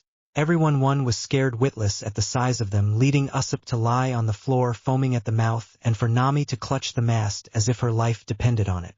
"The Grand Line is surrounded by 2 seas," Nami explained while letting out some small tears, "and one of these seas is the Calm Belt, the sea without wind. But it also happens to be the giant Sea King's nest." After somehow surviving the Sea Kings, they found themselves back in the stormy area where Nami, after going over the map again, explained what they needed to do to get into the Grand Line. "We have to get up the mountain," Nami began, ignoring the few negative comments her statement made. "If the waves from all 4 oceans head to that mountain, it will create a stream. That stream will push the water up the canal, and when the water has reached the mountain's peak, it will push back to the Grand Line. So the ship will be able to go up the mountain. The only problem is how to control the rudder. If we can't control our ship to the entrance, we will hit the mountain face and sink. So that means it's a magic mountain, right?" was Luffy's ever so useful summation of the explanation. Ignoring Luffy's comment, Nami organized everyone to get to their positions so they could head to the canal entrance. After a short while they reached the Magic Mountain, as Luffy dubbed it, and were immediately thrown off by the sheer size of it. As they tried to hold the rudder steady to enter the canal, the rudder started to break, meaning that Luffy had to employ the Gomu Gomu no Fusen to stop the ship from hitting the sides. After successfully getting Luffy back on the ship, they realized that they had made it, and after just a few short moments they were at the apex of the mountain, causing Luffy to cry out in happiness, "I see the Grand Line," which caused everyone laugh and jump around in celebration while in awe of the sight that beheld them from such a high vantage point. Unfortunately, the jovial mood didn't last long, as they were suddenly reminded that they were shooting down the mountain at quite a pace. And to make matters worse, after several booming bio sounds, they realized that they were on a collision course with what could quite possibly be the largest whale in all of the blue, whose head was covered in dozens of massive scars. With the rudder having broken, meaning they couldn't steer properly, and after Luffy's great idea of firing the cannon at the whale had apparently no effect whatsoever, they quickly came upon the whale head-on, breaking off Luffy's special seat. That was the ram-shaped figurehead. The action of which making Luffy mad and temporarily blocking off his already limited thought processes. He decided to hit the whale in the eye with a Gomu Gomu no pistol, much to the crew's dismay, as they were finally brought to the giant whale's attention. After stopping Luffy from attacking the whale again, the crew suddenly realized that the current around the ship had changed, which upon turning around they found out that the current had changed because the whale had opened its huge mouth and was now swallowing them, ship and all. While most of the crew and the ship had been swallowed, Luffy had managed to fight his way to the top of the whale's head, only to realize he was now stuck outside the whale, separated from all his nakama. When the whale started to dive, Luffy had to take quick action and jumped into the whale's blowhole, but instead of finding himself in a fleshy passage like he had expected, he ended up in a metal-lined corridor. Realizing that standing round wasn't going to get him any answers or help him find his friends, he set off down the tunnel. Inside the whale. Once the crew had got down through to the whale's stomach, they found themselves staring at a rather strange scene. Inside the whale's stomach there was a small island with a house built on it. After reassuring each other that they weren't all going crazy, a giant squid reared its head and tried to attack the ship. But before anyone could take action, 3 harpoons suddenly pierced through the great beast's back, killing it instantly, and started to drag it back to the island. You asked what this place was? You were swallowed by the giant whale and brought to my one-man resort. Looking round the supposed inside of a giant whale, you couldn't really tell that it was one without having been told. There was a giant metal doorway a couple of 100 meters away, and all of the inside of the stomach had been painted to look like the sky, clouds and all. Before they had time to ask any more questions, the ship started to sway as the current picked up. This whale is using its head to ram the red line, so brace yourselves, Crocus suddenly informed them before leaping in the water and swimming to the gate and up a ladder, heading off to an unseen room. As the Straw Hat crew realized their only hope was to try and head out of the large metal gateway and started to travel towards it, their attention was drawn upwards by cries of, "Ah! Down there are gastric juices. No!" And from Luffy, "Ah! I'm glad everyone's safe. Now save me," as they all fell from the ceiling, plummeting towards the ocean. After Luffy and the other 2 random people were safely on the ship, they felt the shaking finally stop, as unknown to the Crocus had administered a strong sedative to the whale from within. Allowing Harry a moment to take in the new arrivals, the man had blonde hair topped with a crown, was wearing an old-style black suit and appeared to be wearing makeup. The woman had long pale blue hair tied up into a ponytail, a white overcoat under which she had a short dress that appeared to have a pattern of many black and white circles that looked like archery targets, and would have suited well to the 60s. As Crocus reappeared and warned them not to try and hurt the whale, the 2 strange people that had fallen down with Luffy got up and fired 2 rockets from their bazookas towards the whale's stomach, both of which were intercepted by Crocus as he had jumped up to protect the whale's stomach, but causing him to fall into the sea, meaning the second shot the 2 strangers were about to fire would go unblocked. But Luffy, although not understanding what was going on, decided to knock out the 2 strangers and find out if it was the right thing to do later. Later, after tying up the 2 bazooka-wielding strangers, Crocus told them the tale of why he would sacrifice himself to protect the whale. This whale is from West Blue. It is the largest species of whale in the world, and he is called Laboon, and these people are hooligans tapping the tied-up strangers with his foot. They come from a town close to here. They intend to kill him because if they did they could feed the entire town for years. But I won't let them do that, and that is because one day long ago when I was minding the lighthouse, a group of pirates came down the mountain with a small whale in tow. Realizing how dangerous the Grand Line would be, they decided to leave the whale here. Because their ship was broken, they stayed here for a couple of months, and while they fixed it we came to grow quite close. When they left they asked me to take care of Laboon for a couple of years until they had traveled around the world and returned here to retrieve him. Laboon understood this and waited for his friends, but after they didn't turn up he started ramming into the red line so he can get to the other side and find his friends that he still thinks are out there. But that was 50 years ago now, he finished sadly.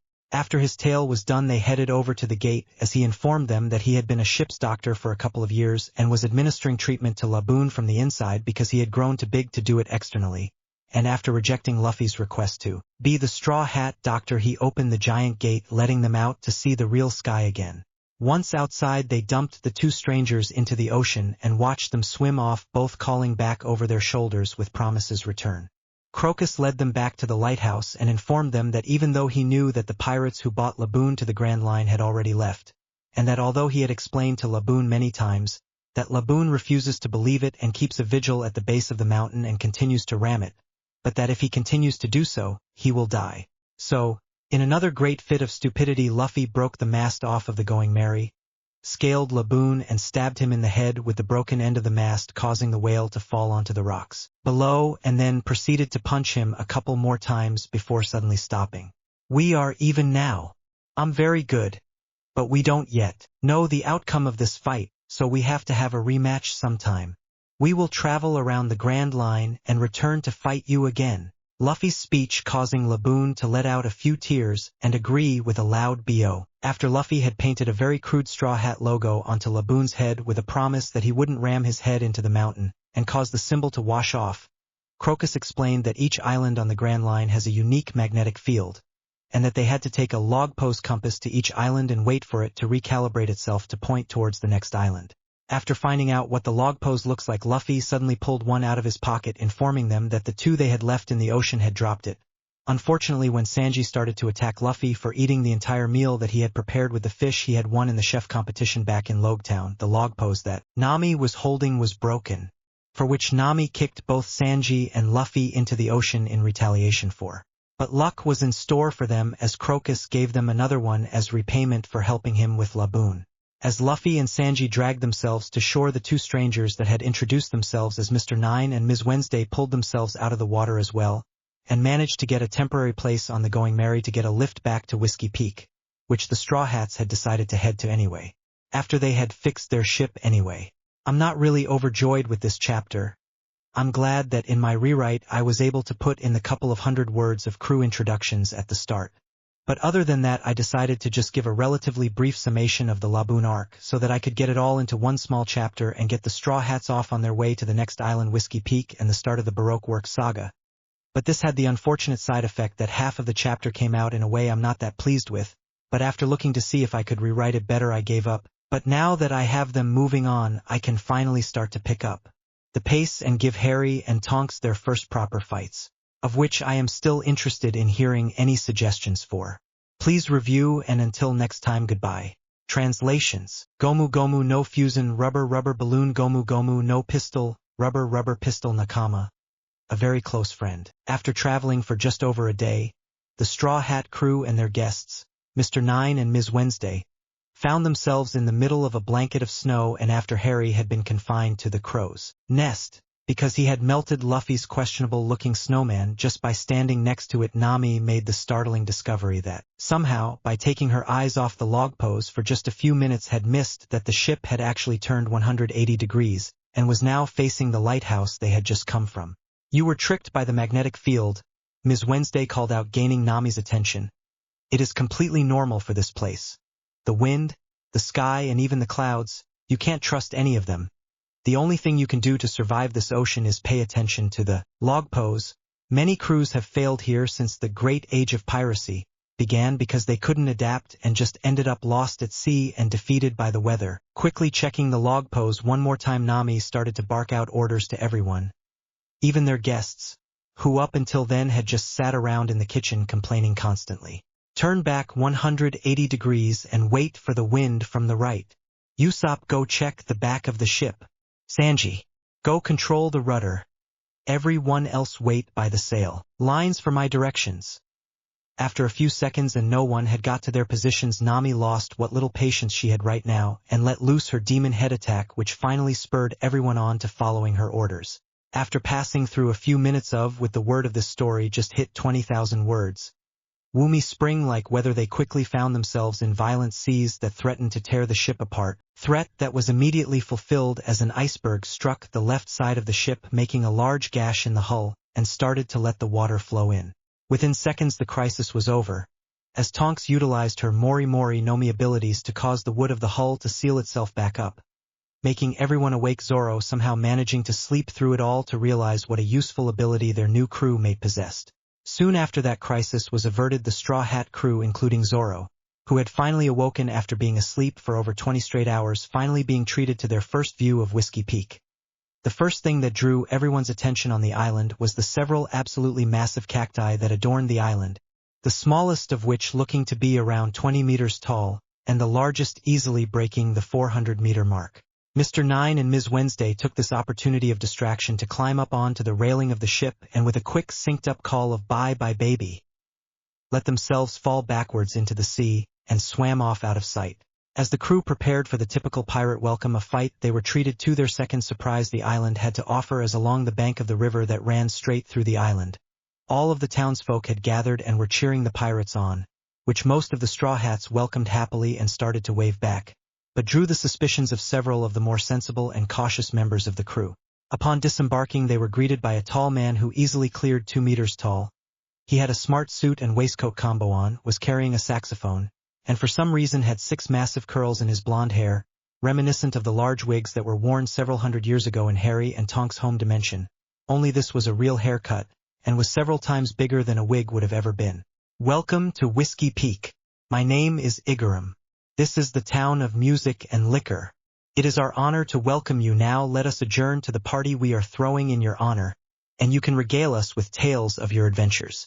Luffy, Sanji and Usopp wasted no time and quickly ran off to the bar with their arms over each other's shoulders, enthusiastically calling out random words every few seconds such as beer and meat, much to Nami's exasperation.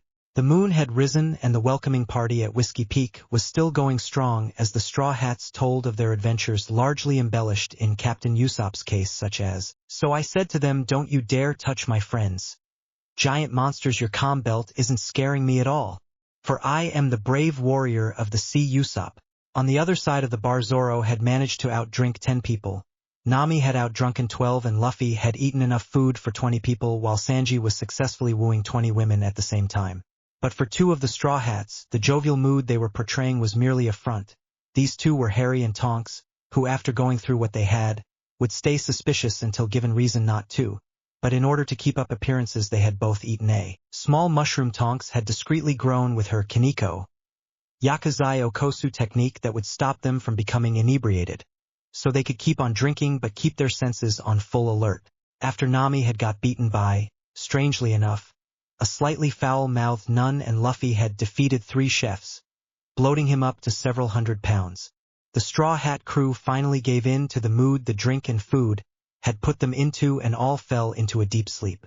At least that's what the townsfolk had thought. But they were about to find out the hard way that not all of them had fallen for their ploy.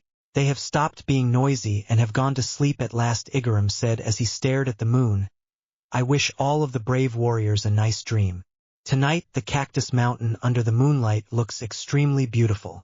"That's so profound, Mr. 8-foot," a voice called out from behind him. "Oh, it's you," he replied as he turned to face Mr. 9 and Ms. Wednesday as they jumped down from the rooftop. "The plan is working. They are falling into hell." As Harry and Tonks listened on by the window's edge, just out of sight, having given up feigning sleep to see what was really going on this Cactus Isle. What they heard confirmed their suspicious minds as they heard of their plan to steal all the money off of the Going Merry, and then turn the crew over to the Marines to claim the 30 million belly reward, that they had just being informed by a butch woman called Ms. Monday, who was as tall as Igaram and had shoulder-length pale pink hair done up into 2 small pigtails, had been placed on Luffy's head. It also revealed that not only Harry and Tonks had fallen for the plan as Zoro announced his presence to the people outside, and revealing what he knew about the truth of the island, that they were all bounty hunters who worked for an organization that called itself by the name Baroque Works, an organization of bounty hunters that were led by the mysterious Mr. Zero, of whom none found out his true identity and survived to talk about it, who had set up the town to capture pirates who had just made it to the Grand Line. And to the great surprise of both Harry and Tonks, revealed that the huge cacti were not cacti at all but huge mountains that had been molded to look that way, and that instead of spines finishing the effect, upon closer inspection they were revealed to be hundreds of thousands of tombstones marking each and every pirate they had already done away with. While Harry and Tonks were deciding on what they were going to do, Zoro had already moved into the thick of it and had instantly managed to take out a couple of dozen of the hundreds of bounty hunters in several flawless strikes. "Can I ask you something?" Zoro asked as he held a sword to Igaram's neck. "Do you think only 1 gravestone will be needed by the time this is over?" He was then forced to quickly leap back as Igaram rounded his saxophone on where Zoro had been and blew a note into it with a call of Igarappa, revealing that there was a shotgun located within the instrument. But with it he managed to not only miss Zoro but ended up taking out another dozen of the bounty hunters Zoro had moved behind. After the bodies hit the floor and Zoro was nowhere to be seen, the 4 named Baroque Works members had decided that, in the face of such a dangerous person as Zoro, that they needed to stick together, so they assembled themselves into a defensive formation with 1 face each way. Zoro, meanwhile, was hidden around the corner listening into their conversation. Just as he was deciding to test out his new swords, a gunman rather stupidly announced himself and took several shots at Zoro from the roof above, which were quickly dodged as Zoro ran into the building he had been leaning against. Several seconds after he had ducked into the building, a dozen hunters were just about to burst into the building when they heard, "Let's begin with the Yubashiri sword," which was the only warning they got, as less than a second later the sword had been cut into several pieces and Zoro had burst forth, cutting them down before they even noticed. This blade is very light. An excellent blade indeed." After running up a ladder that ran up the side of a nearby building, He was suddenly alerted that they had found him again as a bang caused him to turn around only to see a cannonball flying towards him which he quickly dodged out of the way of. Running up another set, he quickly dispatched the 2 hunters stationed on the roof. Having to turn quickly and make several invisibly fast strikes, he destroyed 2 barrels that had been thrown at him by Ms. Monday for the opposite rooftop, much to her chagrin. Spinning round and drawing his second new blade after sheathing the Yubashiri the Sungdai Katetsu, he easily split in half a large rock hammer that had been swung at him by another nameless hunter. This one cuts through stone, huh? A sword that cuts whatever the wielder wishes. That could cause some problems for me later, he muttered to himself before his attention was drawn to a childish angry cry which upon turning he found out to be exactly that. A small child of no more than 8 was trying to sneak up behind him with a small dagger. After Zoro knocked the blade from his hand, he had to dodge a cloud of corrosive acid which was fired from a large cross necklace by the foul-mouthed nun that had beaten Nami in a drinking game earlier. Quickly knocked the 2 assailants out, he hastily climbed several more ladders. Finding dozens of hunters following him up the ladder, he quickly leapt up the remaining steps and kicked the ladder off the wall, causing all the pursuing hunters to fall back and painfully land on the roof below. Assessing his situation, he realized that he was as high up the building he could get and decided to leap across to the opposite rooftop. Halfway through his leap, just as he was preparing to unleash a Takanami, he was intercepted in mid-air by Ms. Monday as she jumped forward, grabbing his face with her large hands and propelling him straight down into the ground at the same time as she reared her hand back and with a call of Kariki American, slammed him into the ground with such force that about 5 meters the ground around Zoro's impact had been cracked. But before Zoro, who had taken the hit with nothing more than a bloody nose, could make a move to remove Ms. Monday from atop of him, a call of Endon was heard, giving Ms. Monday just a split second to look up in time to see a small bullet-sized piece of fire flying towards her. Upon hitting her in the chest, it sent her flying back several meters and left a rather painful burn. Zoro and the Baroque work agents all turned, Zoro turning his head as he was still on the ground to see Harry with Tonks casually leant against him with a smoking index finger pointed forward, as if he was a child pretending to play with a make-believe gun. "Need a hand, Zoro?" he inquired, and to the great shock of the hunters, who all knew of Ms. Monday's incredible strength, got up and while dusting himself off gave an annoying grunt of, "I was just about to handle that myself, you know. I didn't need the assistance." "Ah, but Zoro-kun," Tonks started with a pout. "You've already got to take out so many of the bounty hunters, you can't take all the action for yourself, stingy." "Fine. We each get a higher agent, Mr. 9 for Zoro, Ms. Wednesday for Tonks and Igaram for Harry, and a third of the remaining hunters each, okay? Is that fair enough for you?" Zoro finished with a grunt. After reaching their agreement and the other side silently accepting this, they all split up, Zoro heading down the street a few dozen or so meters to the west with Mr. 9 and about 30 hunters following behind, while Harry with Igaram and yet another 30 hunters headed off down the street to the east, leaving Tonks in the middle with Ms. Wednesday after calling down Karu, her huge duck companion, with a sharp whistle with the final 30 hunters. "Let the fight begin," called out Harry loudly. Chapter 7 finished. Cruel, I know, but that's it for this chapter. Next chapter is obviously the 3 fights, which I hope that I can do justice, being that this chapter had my first attempt at describing a fight scene. You may have noticed some similarities between my story and the manga. This is going to be the case in most of the story. They will get into the same situations with some of my own filler ones thrown in there and will mostly fight the same people. The fights will contain the same techniques the enemies use in the manga as well as some of my own creation, but the actual fights themselves should end up quite different from the original, i.e. how I would have wanted them to go in the first place. As always, review, make suggestions, correct my translations and submit OCs to me in PMs.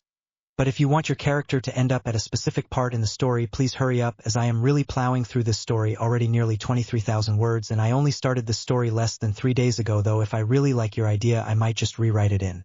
Till next time, which should be in just a few days at this rate. Translations: Kaneko, Yakuzai Okosu, Mushroom, Wake Up Drug Igarappa, Killer Trumpet. In the manga I've read Takanami, Hawk Wave, Kairiki American, Superhuman Flower Grinder Endon, Flame Bullet. With Zoro, all combatants used the cue of Harry's "Let the fight begin" as a signal to start moving.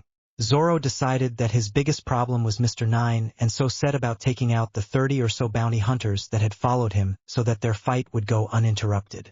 While dodging out of the way of several well-aimed swings from Mr. 9's steel bats, Zoro charged into a group of a dozen bounty hunters and with several well-placed cuts dispatched them before they could even react. Spinning quickly, he turned and blocked a strike from one of Mr. Nine's bats. While Mr. Nine had one of Zoro's swords occupied, he tried to press his advantage and swing his other bat at Zoro's partially exposed stomach. This too went blocked Zoro's blade, and he was forced to jump back to avoid getting hit by Zoro's third blade, the Wado Ikamanji sword that was held in his mouth. Once Zoro had got Mr. Nine to back off, he managed to quickly ran through a dozen hunters with a well-placed Ushibari attack, and followed up with a single sword Sanjiroku Pondoho, which caused a large crescent wave of energy to crash into the remaining hunters, which finally left him free to fight Mr. Nine uninterrupted. Mr. Nine, upon seeing the strength that Zoro possessed, tried to turn and run down an adjacent alleyway, only to find Zoro already there casually leaning against the wall, aiming a glare at him. Realizing that there was no other way out of the situation but to fight, he decided to try and end the fight quickly with his strongest combo, so with a cry of Hiko Bato, the tip of one of his steel bats was fired, and with the steel chain that it was attached to wrapped around Zoro's left arm and held it in place. This technique was shortly continued by the follow-up technique of Gatsubato, in which Mr. Nine put all his power into his legs that he could muster, and with a powerful forward leap, he pushed himself forward at high speed, while at the same time pulling on the bat that had wrapped around Zoro's arm, pulling them towards each other. And as Mr. Nine stuck down with all his strength, Zoro raised up his new Yubashiri blade with his right arm and blocked the attack. Adding more strength to his swing, he managed to force the bat back, much to Mr. Nine's surprise, before continuing the swing and calling out Bashuru Kodo Kogiki, which unleashed a small burst of energy which didn't actually cut Mr. Nine but caused a large rib-crushing bruise to instantly appear in the shape of a slashing wound going from Mr. Nine's left shoulder blade straight down to his pelvis. The strength of the attack sending Mr. Nine flying back into a group of crates and causing loose consciousness, making him drop his bats. This allowed Zoro to detach the chained bat from his arm and allowed him to watch the end of Tonks' fight. So with a parting, "Is that all you had? And here I thought I picked the strongest of you." 3-foot walked up the road in which he had come down to get a better view of the fight that was still going on with Tonks. "I would ask you to give up, but I've been dying to try out these powers in a proper fight, so you will just have to bear losing," Tonks stated with a smirk, annoying all of the hunters that had surrounded her. "There's one of you and 30 of us. We've all been doing this for years, and you haven't even got a bounty. There's no way we could lose," one of the nameless hunters boldly stated, causing everyone to give a rather vocal agreement. "So I have to get a bounty, otherwise people won't take me seriously, huh?" Tonks thought to herself. "Well, why don't I show you just how wrong that assumption is?" And with no further warning, she ran towards the one who had spoken just a second ago, pulling out her wand as she went, and by applying her powers to it, turned it into a 1.5-meter long staff, which she lunged forward with a stabbing strike, and upon contact pushed a small amount of magic into the wand-cum-staff, adding a minor depulso charm to the tip in order to send the hunter flying backwards several meters, only for his flight to end prematurely as he crashed through a front door and vanished into the house. Turning back around, she couldn't help but smirk, whereas before they had her surrounded on all sides. With just one move she had managed to break their entire formation, and they were now all in front of her. This was very limiting for the bazooka troop that was now located at the back, as between him and his target of Tonks were 4 of his fellow hunters standing in the way, blocking his shot. "Damn! She took out Baru-san with one hit!" another nameless hunter yelled out, unintentionally weakening the resolve of his comrades. Tonks, just as Mad Eye had taught her to, immediately capitalized on the enemy's slightly distracted state, and with a stomp of her foot and a call of Mokuhojoki, a wall, exactly 2 meters tall by 2 meters wide, shot up from the ground. As soon as it was fully formed, 3 dozen half-foot spikes shot out of the front, causing it to become rather intimidating and reminding the hunters of the traps you might find in a long-lost tomb. And just like those old traps, this one moved as well. Fact the hunters quickly were informed of, as unseen to them, Tonks then gave a sideways kick to the back of the wood structure and sent it flying towards the hunters with impressive speed. Although some, including Ms. Wednesday and Karu, had managed to avoid getting hit, over a dozen others hadn't been so lucky and found themselves pinned to the wall 10 meters behind where they had been. Upon realizing that Tonks was much stronger than she had believed, Ms. Wednesday stood up on Karu's back, and after getting Tonks to face her, began her Mawaku no Mame dance, where the circular patterns on her dress coupled with her odd rhythmic movement caused a wave of nausea in Tonks, which brought her down onto one knee as she fought to keep down her lunch. After she had suppressed her reflex and realized that the hunters had failed to make use of her weakened state, she decided to turn the tables. Slamming her hand down onto the floor, she incanted Kaneko, Psilocybe cubensis, causing a dozen mushrooms to shoot out of the ground and grow to about a foot tall each with matching girth, making them several times bigger than a naturally growing mushroom would be. As the Baroque works hunters all looked around in confusion at the sudden addition to the road, Tonks followed up with the second half of her mushroom-based techniques, and with a stylish flare of her hand she called out "Hosher," causing all of the mushrooms to suddenly burst open and release a plume of purple spores about a meter in each direction. When the plumes had settled down, all of the hunters were shown to be stumbling around in a dizzying fashion. Several of them already had lost their lunch, and it looked like the rest weren't far behind as the spores caused an hallucinogenic effect in them, messing up their senses, causing general ill feeling within their bodies. Not wanting to make the same mistake as they did, she instantly followed this introspection with a Dai Shibaru Hashira attack, which within seconds had all of the nameless hunters caught, and after several seconds of pressure around their necks had them unconscious, sparing Ms. Wednesday with the intention of questioning her. A course of action she was forced to abandon because, as Karoo had managed to get a small amount of wits about him, managed to decide that fleeing would be the best option, but was stopped before he had reached 5 meters with Ms. Wednesday still on his back, because with a call of Tsumizuki-ni, a small root quickly formed and had successfully caught Karoo's foot, causing him to fall face first into the ground, knocking him out instantly.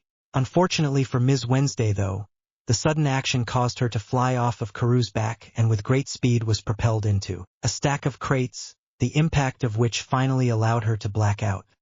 Hearing a small whistle of appreciation, she turned to see a relatively unharmed Zoro slowly walking towards her. That mushroom technique was quite impressive, he grudgingly admitted, much preferring a straight-up sword fight over those sorts of techniques. What was that? That, Zoro-kun, Tonks began in reply, was a mushroom called a gold cap, with my own twist on it, of course.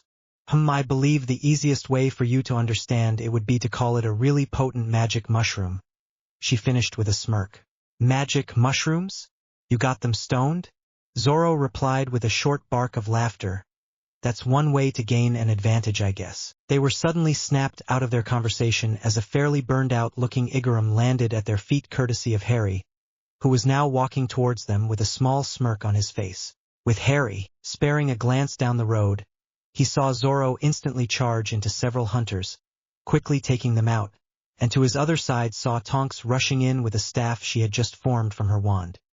He was bought of his musings with a cry of, "This will teach you to ignore me, Igarappa," causing Harry to hastily dodge to the side, cursing under his breath at letting himself become distracted. Because of Harry's dodge, the shotgun blast that had been aimed at him hit several hunters behind him. "Sorry," began Harry, turning back to face Igaram, "that was rude of me. But now you have my attention.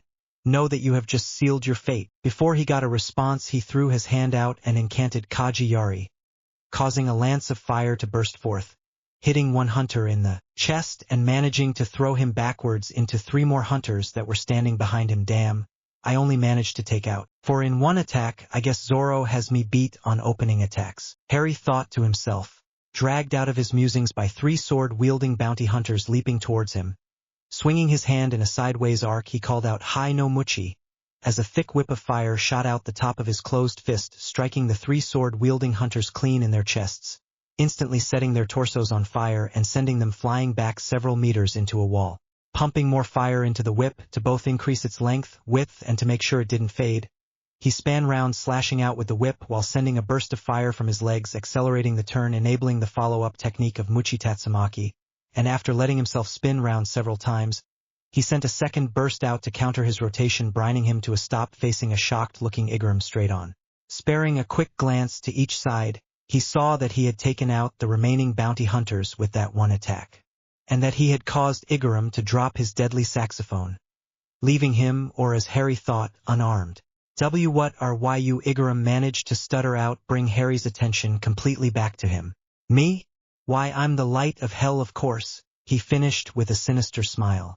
Well then, let me send you back to hell then, yelled Igaram, and to Harry's momentary surprise pulled on the loops of his necktie, which caused 6 large barrels to poke out of his oversized hair curls, and with a cry of Igarapapa, sent a wide barrage of bullets at Harry, giving Harry no choice but to raise his hand and call out, "Hai no Tate," causing a large shield of intense fire to burst from his hand to melt the bullets that he hadn't been able to dodge because of the wide nature of the attack before they reached his body. manipulating the fire shield. He sent all the flame to his right hand and held it aloft over his head. The flames quickly swirled together, forming a large ball of fire in it. "This will finish it," stated Harry confidently. Hano Otama, he called out as he threw the now foot and a half-wide fireball at Igaram's chest, who was unable to dodge such a fast attack with less than 10 meters between them. The attack struck his chest with perfect accuracy and sent him flying 20 meters down the road towards Tonks and Zoro, who he saw had already won their fights. As they all came together and walked off congratulating each other for their fights, Tonks giving Harry a quick kiss. Much to Zoro's chagrin, Igaram struggled to get up. "I cannot die in a place like this. I still have my duties to perform." Just as he was pulling himself off his knees, he was interrupted by two voices that he knew only too well. "What a shame. All of you being defeated by only 3 rookies," stated a male voice that was dripping with overconfidence. "But I guess that's the difference between you and us, isn't it, Mr. 8? The female voice chipped in. This stopped the 3 Straw Hats just as they were entering an alleyway on their way back to the bar, as they stopped to listen in to the conversation now taking place. Turning back, they saw the new speakers and quickly took in their appearances. The man was about 2 meters tall, with medium-length, oddly shaped hair that looked halfway to being a messy afro. He had black glasses and a long done-up trench coat that hid the rest of his apparel. The woman was around 5.5 foot tall and was carrying in green and blue. "You came here just to laugh at us, Mr. 5 foot," Igaram weakly inquired. "That's just a bonus. We came here to fulfill our duties," the newly named Mr. 5 stated dismissively. "Ha. Thank you," a newly awakened Mr. 9 started. After somehow managing to pull himself up despite having several broken ribs, "With your abilities you can defeat those 3. You think that we came here to help you?" "Don't make me laugh," started Ms. Valentine. "We are only here because the boss told us to be. He told us someone knows my secret. And I don't know what that person knows. You know how this company works. No one should know about each other's past or identity. The person who has found out the boss's identity cannot be allowed to live," Mr. 5 said, picking up where Ms. Valentine left off. "When we investigated, we found out that there is someone from one country that has infiltrated Baroque works," catching a look of shock upon Ms. Wednesday's face. "They finally know the truth," thought Igaram in despair. "Is it all going to come crashing down here? No. I won't let anyone touch her. I will lay down my life as the leader of the Royal Guard of Arabasta." Springing up surprisingly quickly for someone in his condition, he gave a sharp tug on his necktie and fired a round of Igarapapa, which seemed to hit Mr. 5 head on, causing a massive explosion. As he turned and yelled at Ms. Wednesday to try and run, he caught a shadow being cast down upon her. "Like I would let you," the shadow called down, identifying herself as Ms. Valentine. Floating down, she kicked Ms. Wednesday on the top of her head, smashing the metal hairpiece, keeping her hair in a ponytail and letting it fall down free. Swinging out her arm in an attempt at hitting Ms. Valentine, Vivi swiped nothing but air as Ms. Valentine gracefully floated backwards towards the completely unharmed Mr. 5, who had just stepped out of the fire caused by Igaram's attack. "The betrayers are Igaram, the leader of the Royal Guard, or Arabasta," started Mr. 5, "and the missing Princess Nefertari Vivi." He finished while holding up a picture of the newly revealed Vivi with her hair down, showing the intention behind Ms. Valentine's otherwise harmless attack. "Oh, Ms. Wednesday is a princess," Mr. 9 cried out in excitement while he bowed down in front of her. "Don't do something so stupid, Mr. 9, ordered Vivi, but before the argument could progress any further, they were interrupted by Mr. 5, who for some disgusting reason was now picking his nose. "The boss ordered us to kill you, and that's exactly what we're going to do." And as he pulled his finger from his nose booger and all and aimed his flick towards Vivi, he called out "Hanakusu," flicking the offending booger towards her at great speed. Just meters away from hitting her, Mr. 9 leapt in the way and with a final "bye-bye baby," took the attack for her, killing him instantly. As Vivi, in her near-comatose state, was carried away by a newly awakened Karoo, were followed closely by Mr. 5 and Ms. Valentine. Igaram was holding onto Zoro's leg and pleading for them to protect the princess, as he was too weak to go up against such enemies like Mr. 5 and Ms. Valentine, and would reward them greatly for their efforts if they agreed. Just as Zoro was going to flat-out reject his proposal, Nami finally made her presence known from on top of the nearest roof. "That's very interesting. Let's say 1 billion belly and you have yourself a deal." "Phew. Another chapter done and 25,000 words so far. I don't have anything in particular to say after this chapter except review and make suggestions. Until next time. Bye bye baby. Translations. Ashibari, bull horns. Sanjiroku Pondo Ho. Phoenix of the 36 earthly desires Hiko Bato. Flying bat. Gatsu Bato, guts bat. Bashuru Kodo Kogiki. Punishment strike Depulso. Banishing charm Mokuhojoki. With spike wall. Mawaku no Mame dance. Captivating dizziness dance Kaneko. Psilocybe cubensis. Mushroom. Gold cap Hosher. Spore. Dai Shibaru Hashira. Great binding pillars Tsumizuki Eni tripping root. Kaji Yari, flame lance. Hai no Muchi whip of fire. Muchi Tatsumaki, whip tornado. Hai no Tate, shield of fire. Hano Otama, flame sphere Hanakusu. Nose fancy cannon. 1 billion belly? Huh? Nami, I thought you got drunk and were fast asleep? Inquired Harry. Like I could let myself fall asleep in such a suspicious town, snorted Nami in response before bending down in, so she could look Igaram in the face. So will you accept my offer, Mr. Captain of the Royal Guard? If you don't, who knows what might happen to the princess? There's no way that I can afford to pay that. So your princess's life has a cost then, does it? Nami asked, causing Igaram to pale. So just agree him. The sooner you do, then the sooner your princess is safe, right? Seeing no other choice, Igaram was forced to agree, but under the condition that the princess had to be safe first.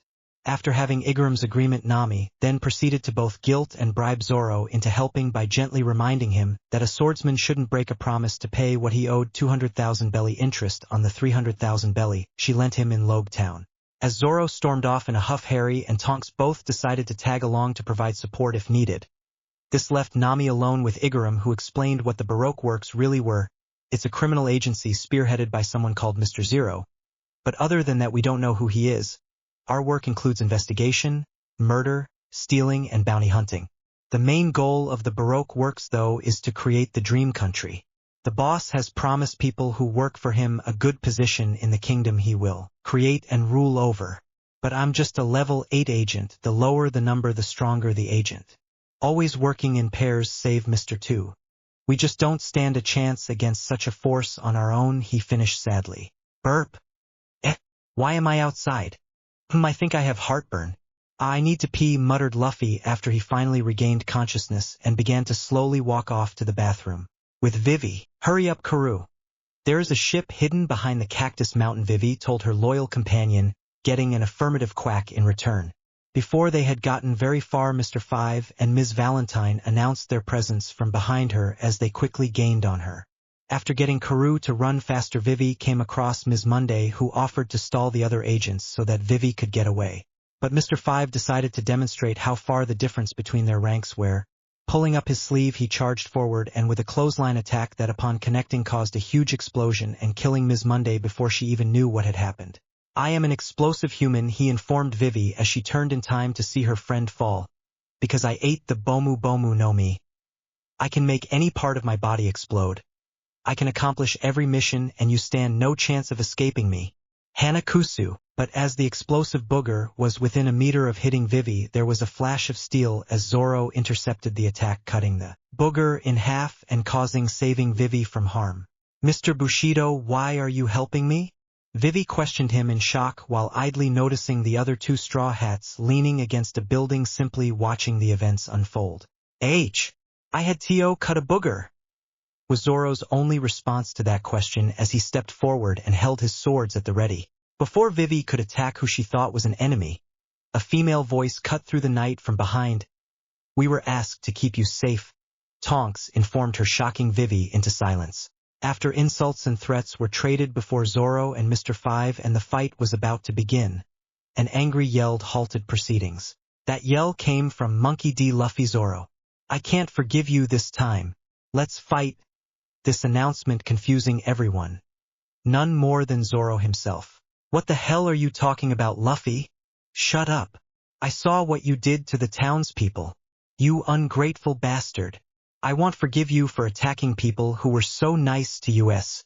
Luffy yelled back. Zoro, after finally catching on, tried to tell Luffy of the scam that the town had tried to pull on them. But anger had sapped Luffy's reasoning, and so instead of hearing him out, leapt through the hair with surprising speed for someone who was so bloated. By several 100 pounds after eating so much earlier. Just as Luffy's punch was nearing connection, a line of fire spread out between the two of them. Turning to see Harry standing there pushing out the stream of fire, Luffy was just about to yell at him before Harry got there first. "I thought you were the man who was going to be the Pirate King. Shouldn't a man like that should have complete trust in his nakama? Not just in a fight but in everything they do?" Harry practically roared out, instantly stopping anything Luffy was going to say. "Look around, Luffy," Harry continued in a softer but still commanding voice, which Luffy complied with. "See? Every single one of them is armed, bazookas, guns, swords and axes. Hell, even that kid over there with the nun pointing at the aforementioned people with Luffy following with his eyes, even they have swords. You can't say that this is in any way normal for a town to be like this if what Zoro said wasn't the truth." Finally dissipating the fire stream when he saw Luffy had calmed down. Zoro, however, was not so calm, and in anger of being accused of attacking innocents, kicked the bloated Luffy with all his considerable strength, sending him crashing into both Mr. Five and Ms. Valentine. The momentum that had built up as a result of this action, the result of which was all three of them being sent crashing through a building wall some 20 meters back. As an explosion suddenly rocked the building that Zoro had kicked Luffy into, Vivi and Zoro saw Ms. Valentine floating up through the air. "Oh, you've made me angry now. I will kill you with the ability that I gained from eating the Kilo no Mi. My weight right now is only 2 pounds, so with this umbrella I can simply float," she stated as she started floating towards Zoro until she was directly above him. "But I can also make my weight up to 10,000 kilos. So take this 10,000 kilo press," she called out as she released her umbrella, and causing her to slam into the ground at massive speed, leaving a large crater where she landed. Zoro was barely dodging the sudden massive acceleration, but got away otherwise unscathed. Leaping forward with a call of "Onigiri," Zoro managed to catch Ms. Valentine by surprise, and so with just one attack sent her flying and out of the picture, causing Vivi's jaw to drop at the incredible power he made look so easy, and couldn't help but feel slightly jealous. Looking up, Zoro saw Luffy dragging a battered Mr. Five out of the building, while claiming that the sudden exercise he had just done had caused him to digest all of his food and return to his normal size. Casually hefting Mr. Five up to eye level, Luffy swung his arm back and let Mr. Five go sailing off into the distance in an incredible display of strength that made Vivi's jaw drop even lower. After shaking herself out of her stupor, she asked the question that had been bugging her for the last few minutes. "Why are you helping me?" A voice cut in from the side before anyone else had a chance to answer. "That's right. We have to talk. How about some negotiations?" Nami said, making herself known. Negotiations? After heading back to the bar, they woke the rest of the crew up and informed them of the situation. Vivi told them of the information that her and Igaram had managed to get and of the current status of her home country. "I come from a kingdom called Arabasta. It used to be the most beautiful and the most civilized nation in all of the Grand Line. But 3 years ago a civil war broke out, the citizens startled to revolt and caused turmoil across the nation. One day I heard about this organization, the Baroque Works. I heard that they had been persuading the people of Arabasta into starting this conflict, so Igaram and I infiltrated the Baroque Works, slowly going up through the ranks while digging around as much as we could without drawing suspicion. It's taken us 2 years, but we finally know who the leader of Baroque Works is and what he is really intending to do." "Who is he then?" Sanji asked, speaking for the first time since awakening. I can't tell you that. Anyone who finds out will be killed. But I can tell you what he is doing. He is trying to conquer Arabasta under the pretense of creating a dream country." After mulling it over for a few seconds, Tonks piped up with, "Ah, that's quite an ambitious and heinous plot, isn't it?" And in a deadly slip of the tongue, Vivi answered before thinking properly, "That's right, and that's just the kind of person Sir Crocodile of the Shichibukai is," before realizing her mistake and clamping her hand over her mouth in a vain attempt to undo what was said, as her statement had the predictable effect of making the Straw Hat's jaws drop and eyes to widen. A flapping of wings brought their attention to the window where a vulture wearing glasses and a something that looked like an otter in a leopard print hoodie sat listening in on them. "Ah, the unluckies!" exclaimed Vivi. After receiving questioning looks from everyone, she explained that the unluckies were the 13th agents of the Baroque Works and delivered reports back to the boss and were principally charged with letting Mr. Zero know of anyone who knew his identity, doing this by producing very realistic drawings of whoever found out. And as the straw hats turned their attentions back to the odd creatures, the otter raised up a complete set of accurate drawings of all the straw hats, leapt on the vulture's back and flew off. After Nami had finished sobbing in the corner at the turn of events, Igaram walked into the bar, strangely enough wearing an identical dress to Vivi and a matching blue wig, marking it as one of the worst disguises any of them had ever set eyes on, apart from Luffy of course. Offering to make himself a distraction so they could get the princess safely back to Arabasta, he set out in his brilliant disguise. Just minutes after he set sail and was beginning to fade from sight of the straw hats, his boat went up in a massive explosion of flames. Nami, after seeing Vivi biting her lip so hard that it started bleeding, pulled her into a brief hug before having to pull her away from watching the flames in the distance and dragged her off towards the Going Merry. After everyone, including Karoo, who had been hiding on the ship for a while, was on board, they headed out upstream as to get away as quickly as possible. "Be careful not to hit that rock," a voice called from behind them. "I'm so lucky that I found you." Rather a short chapter 1. No, but I wasn't gonna write out the entire conversations just to pad out the numbers. Buyut anyway, let me know what you think. Until next time. Bye bye baby. Bomu bomu no mi boom boom fruit kilo kilo no mi. Kilo kilo fruit. Onigiri demon / Shichibukai. 7 warlords of the sea. "Be careful not to hit that rock," a voice called from behind them, shocking all the straw hats, none of whom had noticed her beforehand. "I'm so lucky that I found you." "Who's that?" Zoro called as he spun round, swords ready to be drawn.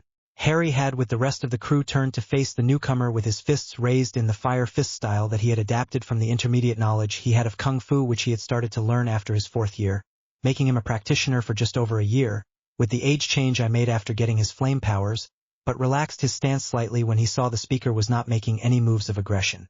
In fact, she was casually sitting upon a railing leading to the kitchen. Her relaxed nature allowed Harry to take in her appearance. Although she was sitting down, Harry estimated her height to be around 6 foot. She had shoulder-length black hair that was hung loosely but held in place by a purple cowboy-style hat. Wearing a purple sleeveless top and short black skirt, her ensemble was completed by a pair of black boots that went to mid-calf. All in all, quite an attractive woman. And though Harry saw no weapons such as knives or guns on her person, a fact that would have calmed him in his previous world, made him all the more wary of her. As if she was confident to sit in such a relaxed manner in this situation, she was obviously very confident in her abilities, so Harry instantly had her pegged as a devil fruit user. "Ms. All Day Sunday," Vivi answered in shock. Her partner is the boss himself, Mr. Zero. She was the one I followed to find out Mr. Zero's true identity. "Actually, I let you follow me. You worked so hard at it, I decided to help you," Ms. All Day Sunday calmly stated. "However, by trying to help your nation, you have become an enemy of Baroque works. A rather stupid plan overall, I would say," her statement causing several of the straw hats to spring into action as Zoro drew a singular sword. Usopp and Sanji each took up positions either side of Miss Sunday, holding a catapult and flintlock pistol respectively aimed towards her head. "You seem to be a threat to my beloved Ms. Wednesday, so I cannot let you live," stated Sanji in a surprisingly confident tone, instead of his usual swooning in the face of someone as attractive as her. "Please don't point such things as me. They are quite dangerous," Miss Sunday stated as Sanji and Usopp were both thrown over the ledge to the lower deck by some unseen force. "You can all relax. I haven't received any orders to fight you, so there is no reason right now," she stated in her calm and somewhat emotionless tone of voice. Upon using some unseen power to steal Luffy's hat and place it atop her own hat, she continued, "You are the captain of this ship, Monkey D. Luffy, correct? Give me back my hat. Do you want to mess with me? You are an enemy after all. Come and get some," boomed out Luffy in anger caused from taking the most precious thing he had. Miss Sunday ignored Luffy's outburst and carried on talking. "So you are the ones unlucky enough to bear the burden of protecting the princess. And you, princess, you have so few pirates to take care of you. Quality over quantity," Ms. All Day Sunday Harry confidently stated, and upon setting his arm ablaze and holding it in a threatening manner towards her continued, "Now, if you don't want to be burnt to a crisp, you will return my captain's hat and hurry up and leave." After several seconds of tense silence, she threw the hat back to Luffy, causing it to land on his head perfectly. Quite a loyal crew you have here, Captain San." "Very well, I will leave, but know that your next destination, the island known as Little Garden, may well be the end of you, and you will never even reach Arabasta or meet Sir Crocodile face to face. But since I'm in a giving mood here," She threw a small object towards Vivi, who caught it and upon inspection announced it to be an eternal pose. Bingo, if you have that you can go directly to Arabasta and skip out everything in between. Our boss doesn't even have one of these, so we can't follow you. I will let you decide if it's a trap or not. Before anything more could be said, Luffy grabbed the eternal pose from Vivi's hand and crushed it in his. After shrugging off the both verbal and physical assault Nami laid upon him, he yelled out, "You don't have the right to decide our route." Is that so? What a pity. I don't mind a person with a spirit like yours. If luck is on your side, we will meet again. And without waiting for a reply, she turned and jumped off the side of the ship and landed on a giant turtle's back, and with a command of "Let's go Benji," disappeared out to sea. Apparently choosing to simply ignore reading into the situation, Luffy gave out a yell of, "It's morning, Sanji." Cook breakfast normalcy was returned to the Going Merry. After breakfast was over and they had survived an encounter with a 100-meter-long dolphin, everyone had gone off to do their own thing, with Harry and Tonks retiring to their shared cabin, having been up for nearly 24 hours now. "Harry," Tonks softly called out as she led on his bare chest, drawing him out of the light doze that he had been in. "Yes, Tonks. I've been thinking," she began, ignoring Harry's comment of "I better duck and cover than Mr. Five and Ms. Valentine's, plus Captain Smoker back in Logtown. Not to mention Luffy and what we ourselves can do. The sheer range of these devil fruit powers is incredible. But what if there is someone that we can't beat no matter how hard we try? Like a paramecia fruit that bestowed regeneration so great that they healed faster than we could hurt them? What then?" Harry did have to concede her point on that. If there was people who could turn into smoke, or even the wind itself, then it wouldn't be inconceivable for there to be an incredibly powerful fruit that made the wielder practically unbeatable. "Then we run," Harry responded after a few seconds of silence. "And if we can't run? Then I cause a distraction while you run away," he replied without a second's hesitation, causing Tonks to shoot bolt upright and turn to look at Harry in shock, who gave a soft smile back. After seeing her face run through several and hair reflecting those emotions in its rapidly shifting colors, she finally settled on anger, with her hair turning dark red to match. She opening her mouth and started yelling at him, making him instantly grateful they had the foresight to engrave runes into the cabin's walls which would soundproof the room. "What the hell? No, I won't accept that. If you're going to fight, you can be damn well sure that I will be fighting by your side," she yelled while poking him hard in his chest. After letting a few angry tears fall, she started hitting his chest several times before Harry caught her wrists and held them still. This caused Tonks' head to dip into his chest, and within a few seconds he felt the small patter of tears hit him. Letting her wrists go, he pulled her into an embrace. "Oh!" that Harry managed to get out through his shock. After several exhausting hours followed by several hours resting, a drained-looking Harry and a beaming Tonks rejoined the crew on the deck after hearing that they were coming up on the second island of the Grand Line, Little Garden, a huge forest-covered island that had several large mountains. "Be careful, everyone," started Vivi. "I'm worried about what Miss Sunday told us." More importantly, Sanji spoke, gathering everyone's attention. "Since we weren't able to pick up any supplies on Whiskey Peak, then, even if we survive whatever dangers there are on this island, we will be out of meat, and the like Tonks was growing them vegetables and fruits to eat within 2 days with the rate that we go through it. But still, this place is like a tropical forest, Little Garden. Not a very fitting title for such a large place as well." After watching a blood-covered giant tiger suddenly drop to the riverbed, Nami and Usopp both made their excuses to stay on board, while Luffy, Vivi, and Karoo went off to explore to the east after Luffy got a pirate's lunchbox from Sanji. Zoro and Sanji started a competition, with the winner being the one who could bring back the greatest amount of meat after Zoro had questioned Sanji's ability to handle the task of defeating the giant animals of the island. Tonks had grabbed Harry and dragged him off into the forest with the intention of seeing all the obscure plants this island apparently possessed. With Luffy, Vivi, and Karoo had been traveling for about 15 minutes, Luffy identifying an ammonite as an octopus shell when they came across a surprising sight. In front of them was a giant dinosaur with a long neck that was munching on some treetops. "This must be an ancient island," Vivi started. When she had Luffy's attention, she continued, "This place is in the dinosaur era. Because of the nature of the Grand Line, each island has its own unique civilization. This place is like this. Some islands are snow kingdoms, some deserts. Anything is possible in the Grand Line. This must have been what Ms. All Day Sunday was warning us about," she thought to herself before she realized that Luffy was no longer standing next to her. looking found she saw that he had climbed onto the neck of the huge dinosaur. "Who told you to go up there?" she screeched at him. "Wow, this is so cool," was the only response she got. With Nami and Usopp. "Usopp! Usopp!" Nami called out frantically as she burst from her cabin. "I found the book. This island of Little Garden is—" But before she could continue, a huge shadow of a man covered over the Going Merry, causing her to drop the book. If Usopp had taken the time to look at the dropped book instead of the shadow, he would have had all his questions answered. The book on the floor was entitled Bragmen. The entry for Little Garden was this: "For the people who lived here, this place is a little garden for them, as Little Garden is an island for giants." With Sanji. What was that? I thought I heard Nami scream. Before he could head off to investigate, he was forced to turn around as a large roar sounded behind him. Turning, he saw that a T-Rex had somehow snuck up to within a few meters of his back. With Zoro. What is this? Could we eat this? Zoro mused to himself as he calmly stood in front of a Triceratops, who was getting ready to charge. With Harry and Tonks. After wandering aimlessly around for a while, Tonks noticed that something was distracting Harry. Letting go of the leaves of the plant she was inspecting, she gestured Harry to follow her and led him over to a rock and sat them both down. "Okay, Harry. Spill it.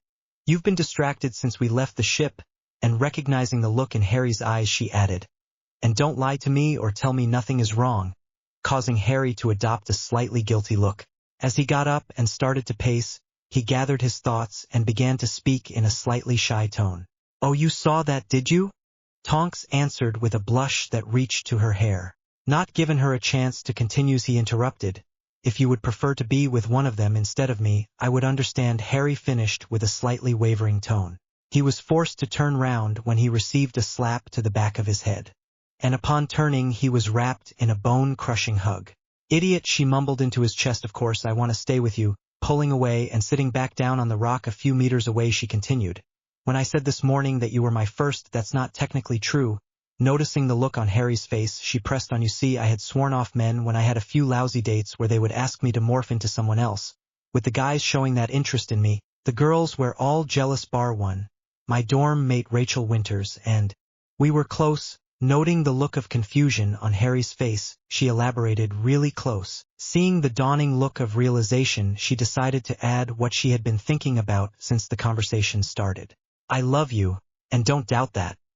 But I do kinda miss being with her." "What are you trying to say, Tonks?" "What I am trying to say, my love, is that after the lack of love you have received in your old life," of which he told her everything while on the training island, "I would do anything to make you happy. Not to mention I would enjoy it too. What I'm trying to say is that I think that it's alright if you wanted another girlfriend, as long as you still love me the same." "You want to become a threesome?" Harry managed to choke out after a few minutes. The only thing he could think was, man, Sanji would be jealous. A rather short chapter 1, no? But do not fear, this is a double post and the next chapter will be up in seconds. I just used this chapter as setting everything up for a more action-packed chapter next time, and for the long-needed talks between Harry and Tonks, which will lead on to the adding of a new person for them, of who I have already decided. For those who don't know, Pirate's Lunchbox, nothing but meat, intended for increasing one's power. Now you do. With Nami and Usopp. "Do you have any rum?" The huge shadow beckoned down while lowering itself. No longer just a shadow, but a giant, over 100 foot tall, wearing a large blue cape, had a large blonde beard and a two-spiked helmet. "Why yes, we do have some," Nami managed to stutter back. "Argh." The giant roared right in front of Nami and Usopp's face, scaring them and bringing tears cascading down their faces before they realized that the reason that the giant had yelled out was that there was a dinosaur trying to take a healthy portion out of his backside. Spinning round, the giant pulled a previously unnoticed giant axe out and with one fell swoop decapitated the huge Rex. "I am the strongest fighter of Elbaf. Broggy the Great. Ha ha ha ha. I have some meat now. I will treat you to a meal as my guests." The giant, now identified as Broggy, called down to Nami and Usopp, who were currently pretending to be dead so that they would be left alone. With Luffy, Vivi and Karoo. "Wow, what a view. You should come up here, Vivi," Luffy called down. "No thanks. You should get down too. We don't know anything about these dinosaurs." "Don't worry, Vivi. This guy only eats vegetables. I think just as he was finishing his sentence, the dinosaur flicked his head up, sending Luffy flying into the air, and just as the dinosaur was about to swallow Luffy, its head separated from its neck in a perfectly straight and clean cut. As Luffy was plummeting to the ground, laughing all the way, a giant hand reached out and caught him. Ha ha ha ha, what a cheerful human you are. I haven't met a person like you for a while. Ha ha, I am Dory, the greatest fighter of Elbaf. Boomed the newly appointed Dory, while bringing Luffy up to eye level, giving him the opportunity to take in his appearance. Like all fully grown giants, he was over 100 foot tall, had a brown beard that went down to his waist, a large purple cape, and a golden helmet that also partially wrapped around his eyes. A large shield was strapped to the arm he was holding Luffy with, while the other held a blade that had to be at least 80 foot long. Wow, a giant! It's my first time seeing one. You're huge. Haha, Luffy called out in childish glee. I would like to ask you to come to my house, he called down to Vivi, showing that he had seen her too. With Nami, Usopp at Broggy's house. The meat is cooked. Please eat, Broggy called down cheerfully.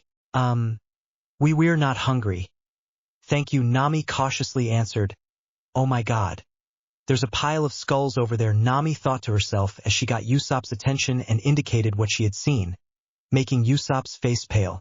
Mr. Broggy, can I ask you something? Nami tentatively asked.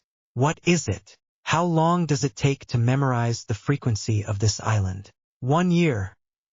He called back, causing Nami and Usopp to fall backwards off the log they had been sitting on. Please make yourselves at home. With Luffy, Vivi, and Karoo at Dory's house. This meat is really good, Mr. Giant, called out Luffy, while munching on a piece of meat that would feed a normal person for a month. Haha, your lunchbox is pretty good as well, but way too small for me. By the way, why are you alone? Don't you have a home village to go to? Luffy asked. I have a village, it's called Elbaf, the giant answered, voice full of pride. It's somewhere in the Grand Line, but we have a rule in our village. If a fight occurs in our village and no one apologizes, we listen to the god of Elbaf, because Elbaf is always right. He will give the life for the righteous person. I am awaiting for the result. On this island I am fighting another giant by the name of Broggy. We fight in a fight to the death where the winner gets to live, and gets the eternal post that points to Elbaf so that they can return home. It's been 100 years now. You've been fighting for 100 years? Luffy yelled out. Don't worry about it. Haha, a giant's lifespan is 3 times greater than a human's. I'm still in my prime. As the volcano in the center of the island erupted, Dory pulled himself up and picked up his giant blade. I have to go now. The volcano erupting is the sign to start the fight, Dory explained. What is the purpose of this fight anyway? Vivi yelled out, before Luffy clamped his hand over her mouth. The purpose is pride, Dory yelled out as another giant charged through the trees. We've both already forgotten what started this fight, he finished with a smile. I long for our old home, Dory, called out Broggy as he swung his mighty axe. So do I, Broggy. And after I beat you, I will return there in glory. As Broggy and Dory continued their fight, Nami and Usopp watched on. Come on, Usopp, let's get out of here while we have the chance. No, I'm going to stay and watch, Usopp called back, shocking Nami. This is it. These are the great warriors of the sea that I've been looking for. This is the kind of proud warrior I want to become. If these warriors have a village, I would love to see it someday. With 2 mighty swings of their respective weapons, a resounding boom erupted as their weapons were sent flying from their hands. Instead of picking them up, they carried on the fight, using their massive shields to punch with as the volcano stopped its eruption, signaling the end of the fight. 73,466 fights, Broggy called out while falling on his back. 73,466 ties, Dory finished. Dory, guess what? I got some rum from my guests. Very nice. I haven't had a drink in a long time. Give me some. After the fight was over, the Straw Hats went back with their respective giants to their homes. By the way, Dory, when you mentioned that the log pose takes a year to set, is that true? Vivi asked. Yes, that's true. You see all of these human bones around here? Most of them end up dying before the log sets, some from the dinosaurs, some from the heat, and others from starvation, and some are stupid enough to try and attack us. I guess 1 year on this island is just too long for most humans. But who knows? Maybe you will make it.